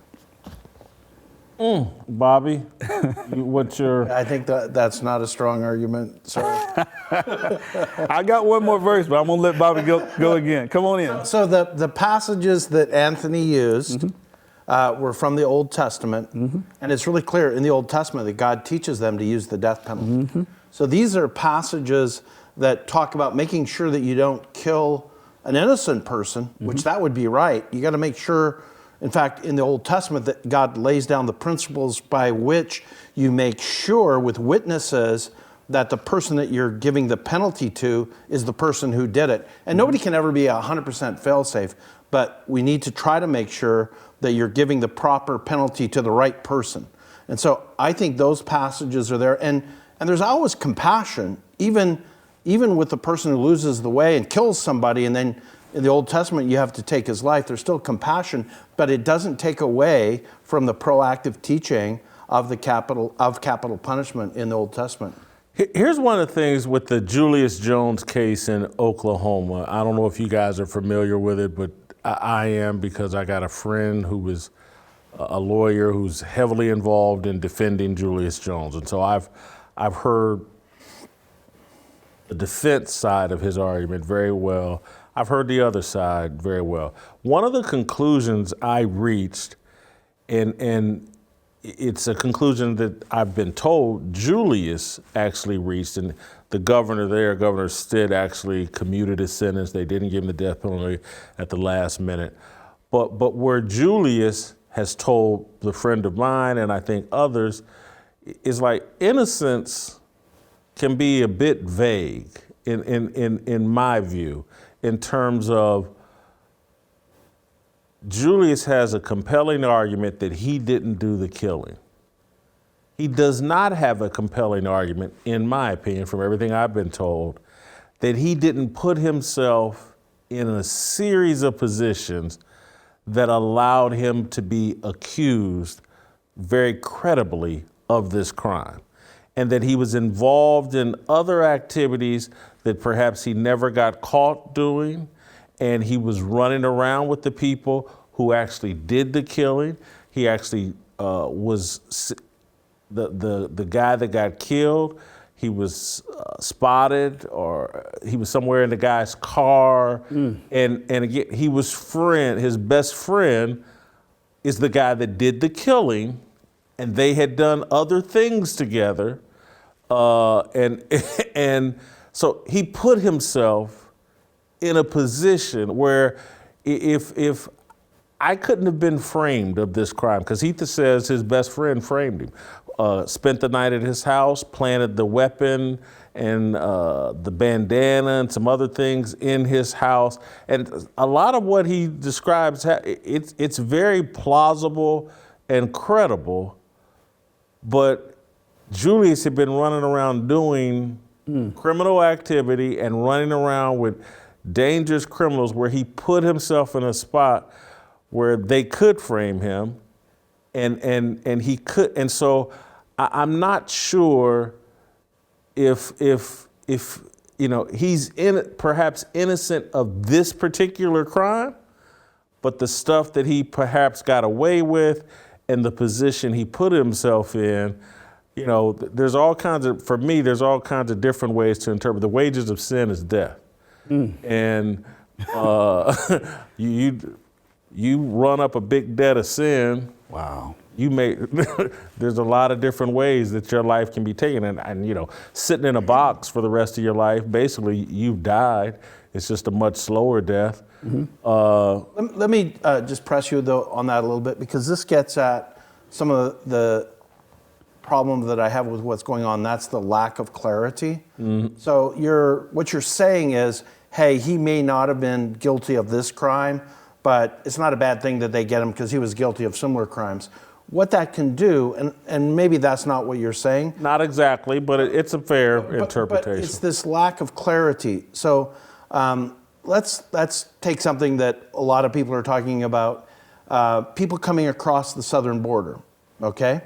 They're coming across the southern border, and the idea is that we just let them in because they're coming from poor countries with a lot of difficulties, and it's the compassionate thing to do. The difficulty is, why do you say that, just let them in, let's not pay attention to the law? But I have a friend in my church who he married a woman from Japan, They were married in Japan. He's an American citizen. She cannot get into the country because they're trying to do it the right way. And so she cannot get into the country. And they've been married for about a year now. She can't get into the country. No criminal background or anything. It's just the legal hoops when you do it the right way. So what you see is that there's two sets of the application of the law. One is a permissive, and the other is an overly strict one. And one of the things that the Bible teaches is you don't do that. If it's a poor person, you don't say, you can commit some crimes because you're poor, it's going to be okay. And you're rich, so we're going to let you off. No, there's a clarity of what's right is right and what's wrong is wrong. I have a friend who says, what's right is right, even if he goes, what's right is right, even if nobody's doing it, and what's wrong is wrong, even if everybody's doing it. Mm-hmm. And it's the sense that there is clarity on what's right or wrong. I'd like to show you a passage on that. But hold for 1 second. I want to ask a follow-up to your point, and I want to hear Anthony kind of respond to it, because this is something that I've thought about since I was a little kid. I was blessed with great parents who actually taught me what was right and taught me what was wrong. Mm-hmm. There are some people that don't grow up with great parents, don't grow up with anybody that teaches them what's right and what's wrong.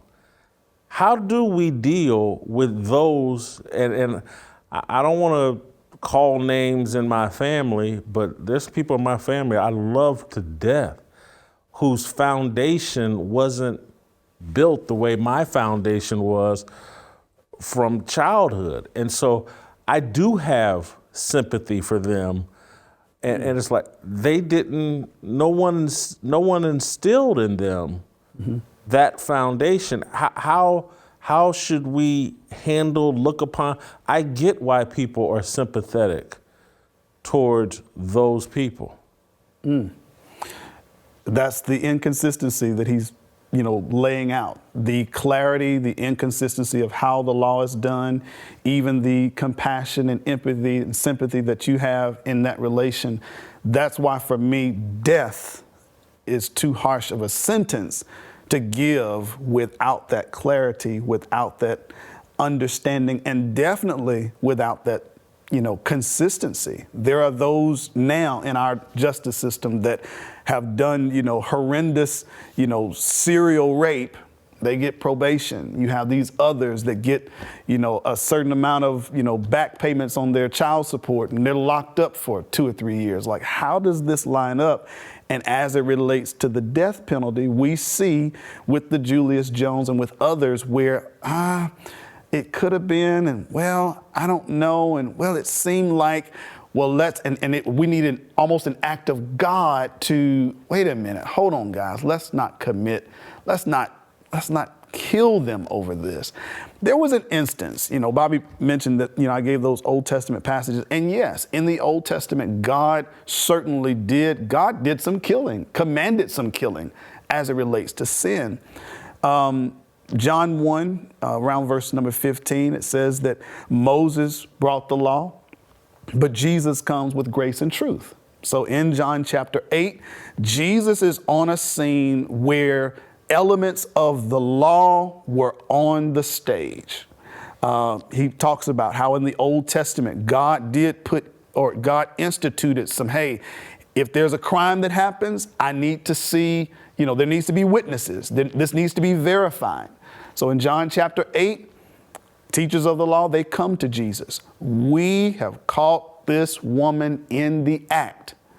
Now, the law of Moses commands us that we stone her. What do you say? This is what they did to Jesus. What do you say about the matter? Jesus kneels on the ground, writes something with his finger. We don't really know what he wrote down. And he comes up, and that's when he gives the infamous statement, to him who has no sin, cast the first stone. He gives grace to this woman. He commands her to sin no more, which was the emphasis of what the law was to do. I don't want you to sin. He gives grace to the man. We don't even hear about the man. Obviously, there's grace to the man. He wasn't stoned. Nobody was stoned. Death penalty was not enacted. Grace was given. and the charge of repentance was given. So when I match that with God's Old Testament principle of, I don't want the death, I really want you to repent. And I see Jesus enacting, I don't want the death, I really want you to repent. That's where I stand, even as you bring up the relatives that you have, that, man, you guys have done these things and you didn't really know. They stand better receiving grace, which is how God approaches all of us. God approaches everybody first with grace. And then there's the emphasis towards repentance. So that's what I want for everybody, even down to the most ardent, because yes, their sins may be more egregious and more illicit than my sins, but all of our sins put Christ on the cross.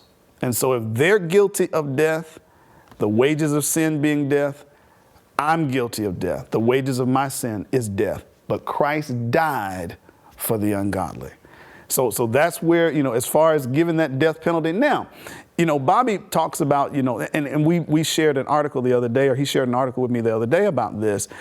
I think really the discussion is not necessarily for, absolutely against. There's a middle ground for those that may be watching as well that are, you know what?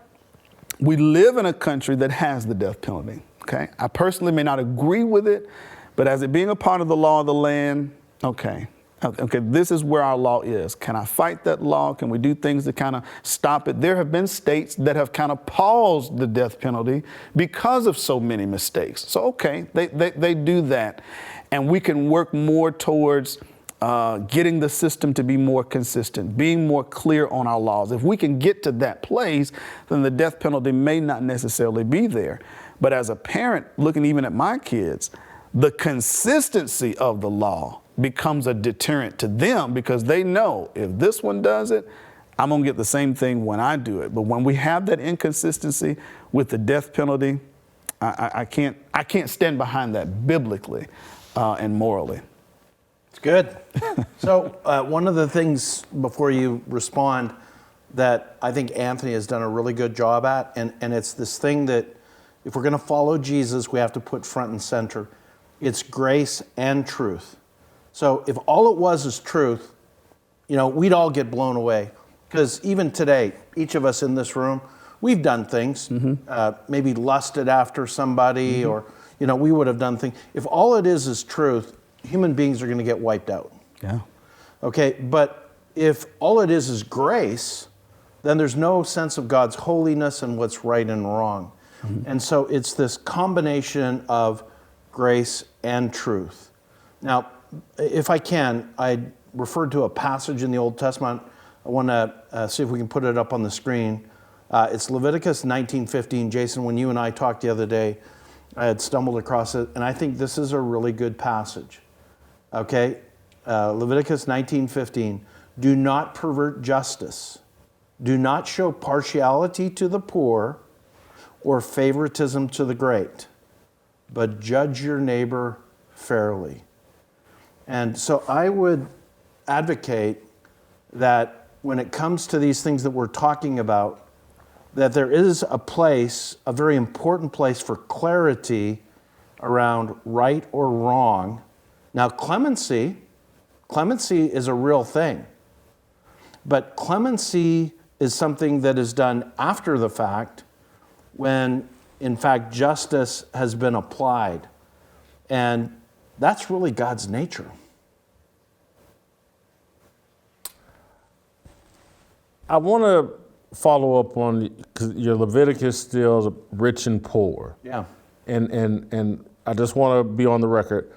Right now, based on this conversation, I think I'm standing firm. I'm anti-death penalty right now.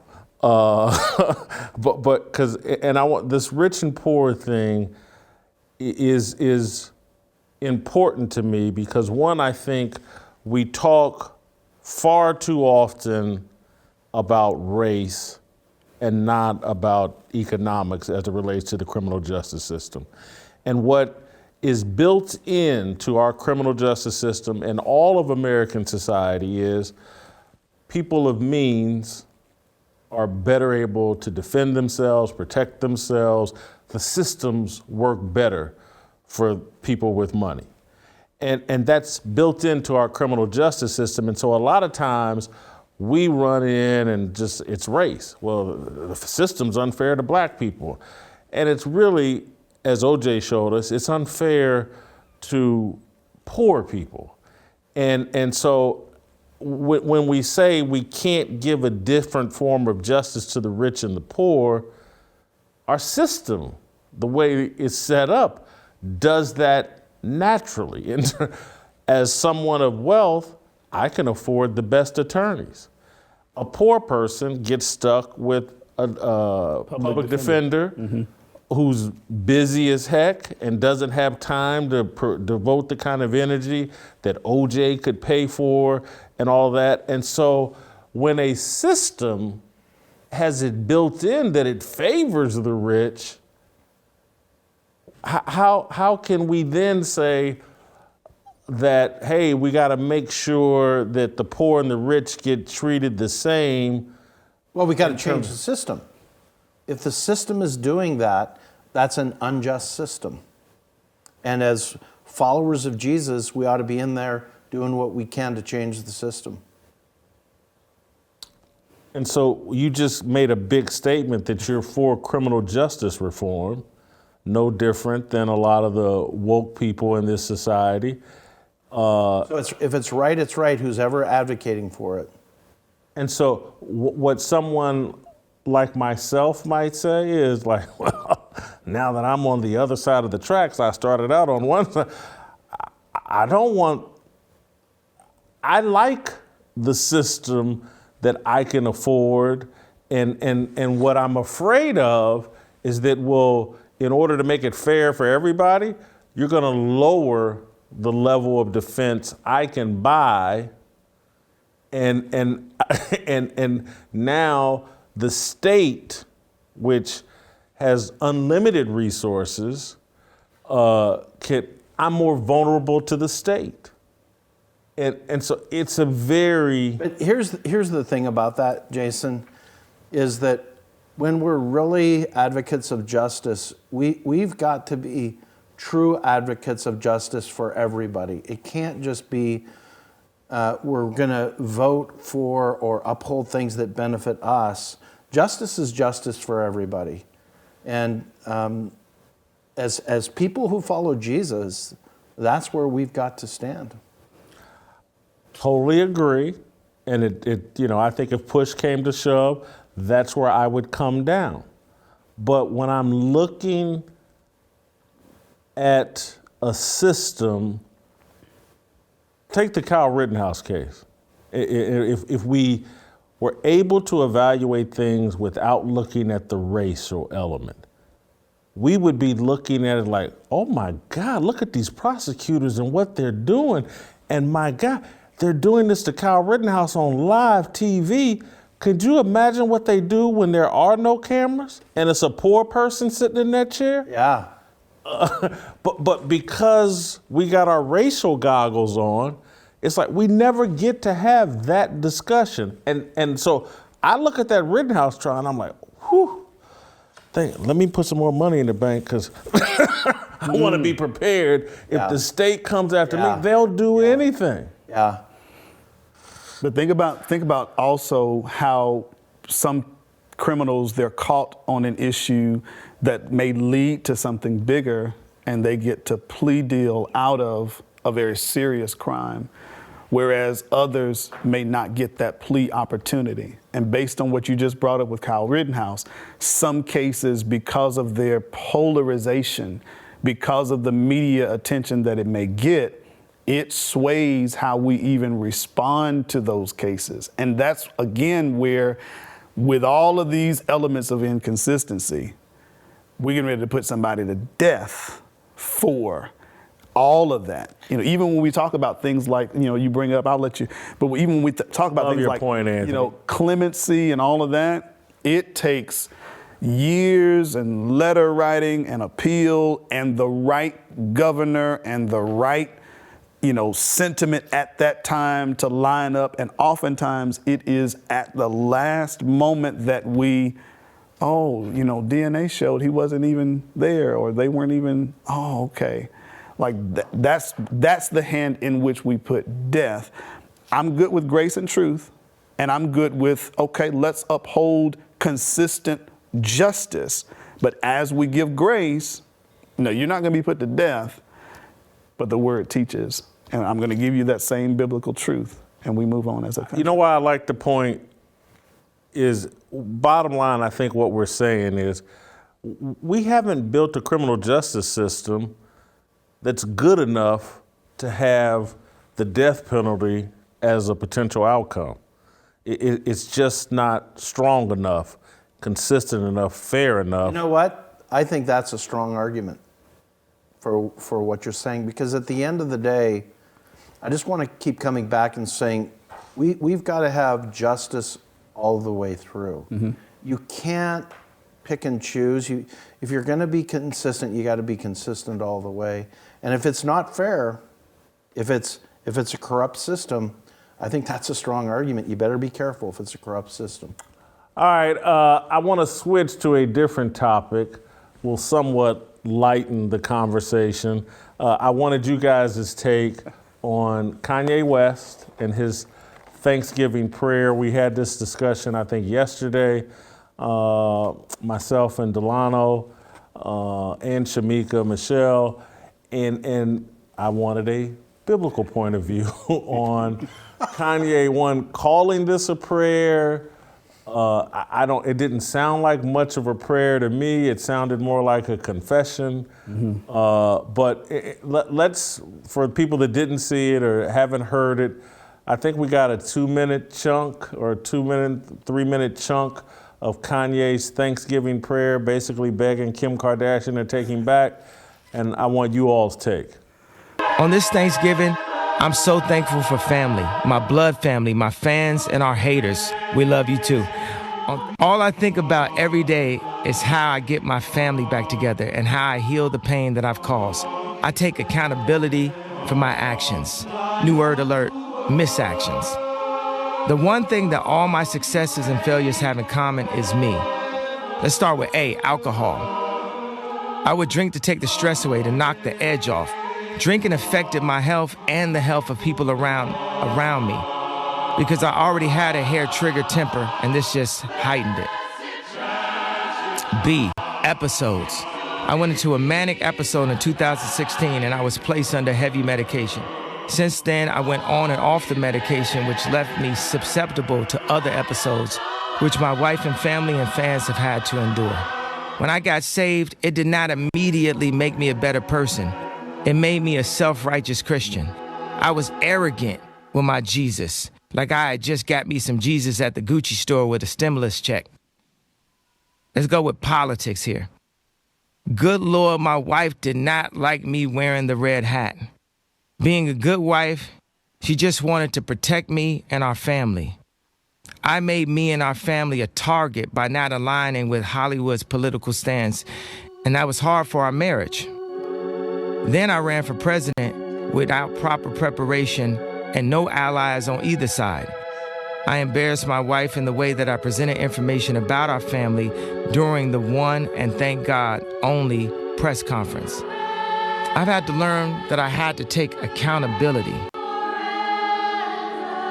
We always judge and tell other people what they should do, but we can only take accountability for ourselves and our children. This Thanksgiving, I'm thankful for the family that my wife has given me. So that was about 2.5 minutes of a 5-minute prayer. I was not a fan of it.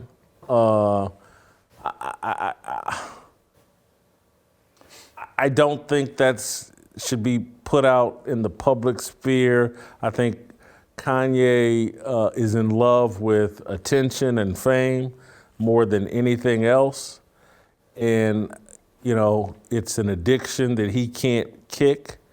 And it's an addiction that made him marry someone who got married at age 19 while high on ecstasy, got married at age 26 to an NBA journeyman and divorced him 72 days later. and Kanye saw that woman, who then put out a sex tape and heightened her celebrity. He saw that woman as his ultimate helpmate. And I don't like the Thanksgiving prayer. How did it strike you all? I have a question for you. Yeah. Well, I'm going to make a statement and I have a question for you. Yeah. So I'm on the grace and truth side. I'm like Grace with Kanye. Yeah, I know. Now he did say something like when I came to Christ, he said I was arrogant or whatever. Yeah. You know, he's not been discipled. We've talked about this in the past, that you need people to walk with you eyeball to eyeball and heart to heart and help you to, you know, they got to guide you, because it's just too hard to live this kind of life by yourself or with people who are just telling you what you want to hear. So now, I noticed yesterday that only like 900 people had watched that on YouTube. So it's not like a bunch of people watched it. I hope Kim watched it, because I think you're right, that was the intended audience. Oh, I think he released it on Instagram and a lot of more people watched it. Oh, okay, Yeah. okay. But obviously he's floundering, but he's trying to do good at the same time. That's why I'm sympathetic to him. How are you different than Kanye? How am I different than Kanye? I wanted you to articulate that for us. How am I different than Kanye? In terms of following Jesus. Oh, I'm a sinner, no different than Kanye. I don't think this will sound crazy sitting in front of all these cameras, but I really don't care about fame at all. And I'm not obsessed with what people think about me. And so one of the biggest differences between me and Kanye is just, I'm just not in love with fame. And I don't make decisions based on how does it help me become more famous. Okay, so that's one area. And you know, I have a much stronger sense of who I am than Kanye West does. I think one of the things Shamika pointed out yesterday that I tend to agree with is Kanye's obsessed with Jay-Z. And, you know, I kind of liked her theory that he married Kim Kardashian. That was going to be his version of Beyonce. And it was them two together were going to elevate each other the way Jay-Z and Beyonce have. I'm not trying to be someone else. I'm not competing with someone else. And I could go. Talk to me about how you're trying to pursue Jesus differently than Kanye. Oh. At the end of the day, this is the real issue. It's not where we've been or what we struggle with, but it's what we're doing to become the man God wants us to become. How are you different than Kanye? It's tough for me to answer that question because I'm doing a lot of speculating about Kanye. Mm-hmm. And so you're comfortable saying he's not being discipled. I tend to agree with you, but I don't know. It's speculation. I know that my pursuit of a relationship with God is sincere. I'm having a conversation with you all and yesterday do we think Kanye's sincere here? Do we think he's got any mentors, any people that he runs things by? Is he, you know, and maybe he is, but for me, like one of the biggest changes in my life is, and I don't know if this makes me different than Kanye. I don't know if Kanye does this, but I probably talk about Jesus every single day with somebody. Awesome. I don't save church for Sunday. I'm actually trying to immerse myself in knowledge of God and have this conversation with you and Anthony on Wednesdays, with friends of mine that I could name and talk about, but I'm in a constant conversation. And so most of the things that come out of my mouth, a lot, not most, but a high percentage of it, I'm thinking about. I wonder what God would think. Can I just tell you, just for the cameras, I've seen all of that in your life, and you're one of the most genuine pursuers of Jesus I know right now. But I'm actually wanting to make a point about bringing up Kanye. Talk to me about how you're doing with your church attendance. I mean, it's been pretty much every week. If I'm not inside a church building, I'm on Sundays, my morning, all the way up to football is dedicated to church service, or sometimes I'm even late to football because that's I just awesome. can't schedule it. But again, I'm trying to not limit church to Sundays, and so like I'm watching my friends, my brother, they send me sermons throughout the week that I'm taking in, and I'm literally trying to have church every day. That's exactly what we all need to be doing.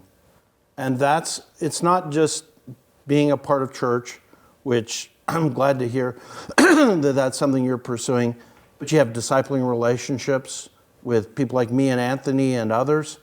And the point I'm getting at is that we're not different than Kanye. We just need to help one another to really be who God wants us to be.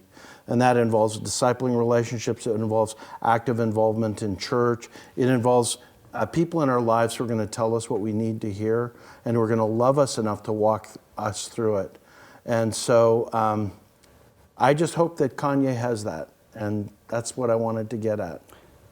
Appreciate you asking. I would take it this way. I wish you had asked me a different way, or just about. But the advice I would give to people, the one thing that I think I do, that I think other people could model in their own lives is, I really, really beg the people close to me to tell me the truth.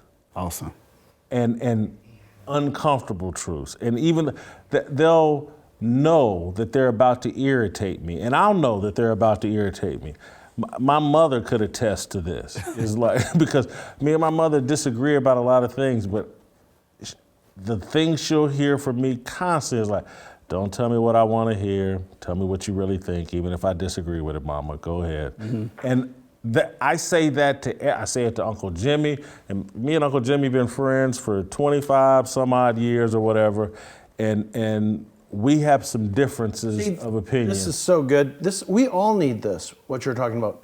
And this is what too many of us don't have today. We need relationships where we're helping each other to be who God wants us to be. You mentioned about speculation. That's how I was raised about celebrities. Like, I don't know Kanye. I'm only getting what I can see. And so I see him from my side, I see him as an artist, number one. He is successful, and with that success comes fame. And I like what you brought up about fame. Fame is tempting.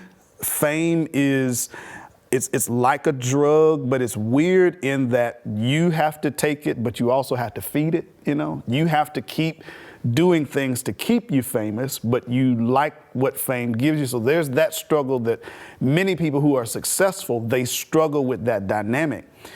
If you're in that world, sometimes that fame can tell you, or you can try to gain your worth from that. Like, wait, people aren't calling my name. I ain't came up with nothing in 6 months. Like, I got to do something. I got to, get my name back out there. So sometimes there's that struggle. I don't know what Kanye, et cetera. But then sometimes I look at him from the optimist where I'm like, I'm really wanting this to work. Like when he came out with his first Sunday service, kind of deal as a minister, and I love music. We've talked about that. Like, wow, this is something, and it's a risk in that business in Hollywood. He knew he was going to take, and he did pretty good with, I mean, I think he did well with that. But then even in this, as you pointed out, this kind of prayer, which is a confessional, slide it under your Isley Brother albums. Slide it under all that music back then was begging to get her back. And you know, many of those artists, that's literally how they wrote their song. Bobby Womack, all those guys, they wrote those songs trying to get somebody back, trying to woo somebody. Maybe this is a song for her, and maybe this is really coming from, maybe it is. And if it is, kudos, Kanye. Like, I hope this is. I see the struggle if it's genuine. I think the point that Bobby's making about our Christian walk, we all have that struggle. Some of it is more public than others. There are some of my members that come every week. You wouldn't know the transformation that's taken in their life. You see them every week, but you don't know, and God really had to work through. For him to say, a couple of the things that he said in there, all I think about every day is how to get my family back. From a person who might struggle with fame, that sounds like some maturity there to say, man, I'm really just trying to, whatever I got to do, perhaps. He says, I take accountability for my actions. Success and failure has in common me.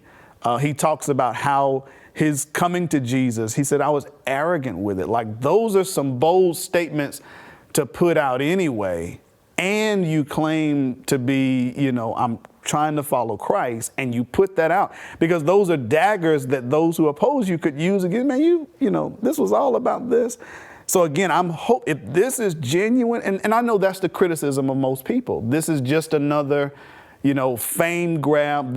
And that, I don't know him. It may be, but if it isn't, okay, so I stand on the side. You know, Bobby is one of his biggest fans, so I know that. I like some of his music. I like his shoes and stuff. So I kind of go there, but I look at it from a side of, now what I've always prayed about, not just Kanye, but many of these celebrities that I see struggle that I kind of like. I've always hoped for an opportunity. Like, maybe it's me. Maybe I could say something to Kanye. Maybe I could tweet him. Maybe I could say, hey, man, I'm here. Here's somebody that has no direct connection to you. I'm not attracted to fame. I just want to help. Okay, Now, you've led me to my question. Yeah. Which is, what advice, as it relates to Kanye and Kim, the advice I would give him as a non-minister would be like, hey, man, she was high on X and got married at 19. She put out a sex tape. She married an NBA journeyman. Y'all just broke up. She's running around with a 28-year-old comedian from Saturday Night Live. She's got 4 kids. She's 41. You know, are you sure this is the right path to go down? Maybe y'all broke up. Maybe God took her out of your life for a reason, because that is poison. And that's not me trying to denigrate her. It's just, she may be so flawed and you're so flawed that y'all can't really help each other, and y'all not, and so, but that's me as a non-minister. I'm wondering. I just want to, here's the thing that we all want to advocate for: the covenant of marriage. They have a covenant where they made a covenant with God. And they're not divorced yet. And until they're divorced, I'm with, I was going to call him Kanye, but I'm going to call him Ye, since that's his new name. I'm with him for fighting for his marriage. Now, how do you get a situation like that back? Let me tell you something that is not talked about enough. It's you fast and you pray, and you fast and you pray, and you ask God to intervene. I think your analysis of Kim is correct from like what I can tell, which, you know, who am I to know? But I have been through this personally with my parents. I've seen God literally change lives, but it requires us to just really surrender it all to Him, fast and pray that she would change her mind, as well as Him doing all that He can to say, look, I want to work this out. I'll own my part, with the hope, please, that she would own hers. The same God that can powerfully transform Kanye's life could change Kim Kardashian's life. Like the same power. If they were a couple that I were counseling, I'm going to get to the root of what's the issue. Was God the center of your life, or was fame the center of your life? Were you married in an instance of, as you kind of pointing out, was this a business decision? Hey, you got an up-and-coming brand, I got an up-and-coming brand. You look cute, I'm cute, let's be cute together. Like, was that the idea? Or was God at the center of this? Kanye, if you're searching after God, now that's, I've had to deal with couples that have divorced or gone through that process. I don't want, even though I hear this maturity in, all I think about is trying to get my family back, I got it. But I'm going to put one above that, which is I need to be in a right relationship with God. That's primary.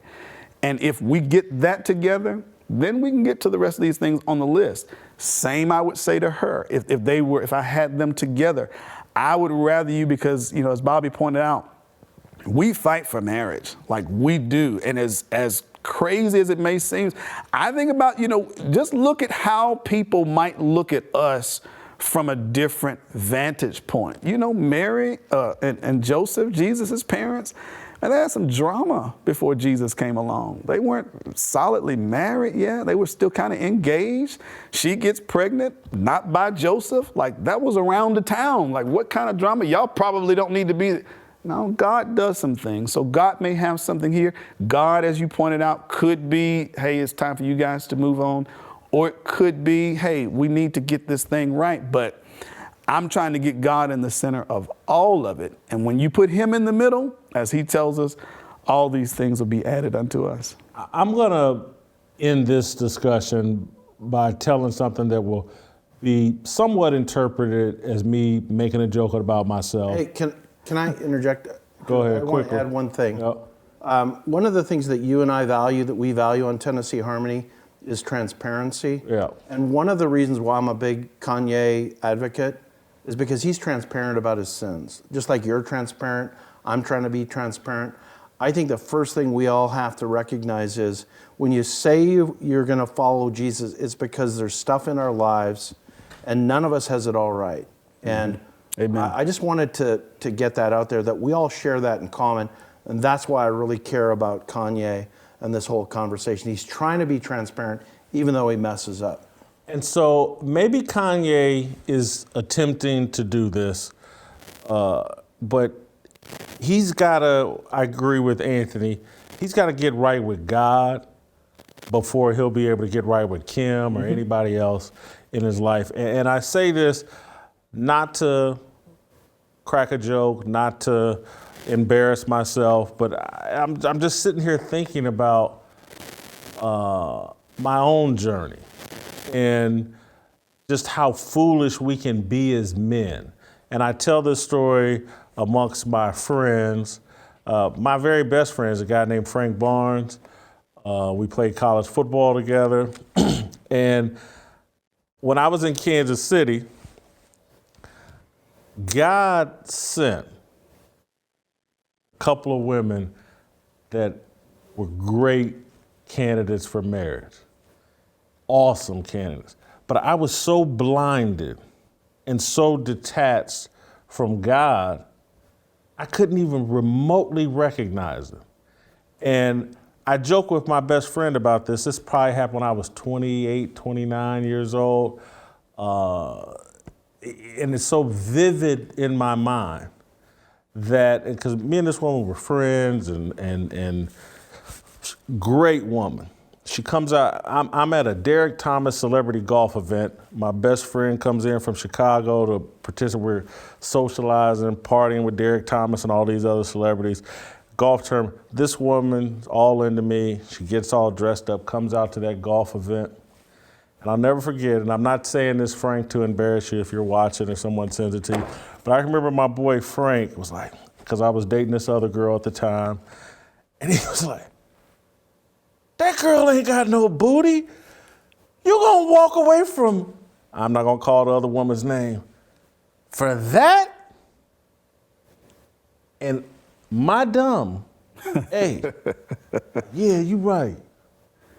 And it's one of the dumbest decisions I've ever made in my life. When I could walk you through who this woman was and what she's doing now, and you could tell she was headed this direction then, and literally, me and my friend came to the conclusion her booty wasn't big enough, and this other girl's was, and I kept down that direction, and that's how stupid we can be as men, and that's when I look at Kanye and his Thanksgiving prayer, I'm like, this sounds like some stuff I was doing when I was 28, 20, but I go, Kanye got 4 kids with him, whatever. But I'm just like, he's 40, he's got to get right with God so that he could actually see who he's dealing with. I couldn't, and it's one of my biggest regrets in life. I could give a couple other stories quite similar. And so that's why I'm here in Nashville, Tennessee. There you go. With a whole different mentality. Hey, on Sunday, we're doing something together at your church, Bob, through renew.org. What are we doing? Thank you for agreeing. And what we're doing, we're calling it it's another fearless conversation on Christ and culture. And it's an opportunity if you live in the Nashville area. I think on the screen, you'll see where you can register, renew.org/events. And it'll be me and Anthony and Jason. And we're going to talk about, really, it's an extension of Tennessee Harmony. It's what's happening in our culture, what does the Bible say about it, and how can you be a part of that solution through churches that are all working together on the same stuff. Looking forward to it. Thank you, gentlemen. A great show today. JD Vance was awesome. Loved our discussion about Twitter's new CEO. I think I hear tomorrow. That's it and that's all. We'll see you tomorrow. Waiting for the countdown, coming off the breakdown, standing in line for freedom. Looking for a breakout, feeling like a standoff, nothing in life like freedom. Came in like a fighter, striking like a ladder, making all these moves for freedom. I want freedom. No negotiation, my sister, no relation. We all just wanna have freedom. Sitting on a corner, never been alone. I'm breaking my back for freedom. Blessed, we are living, get back. We are receiving, no deceiving. We all wanna be free. We want freedom.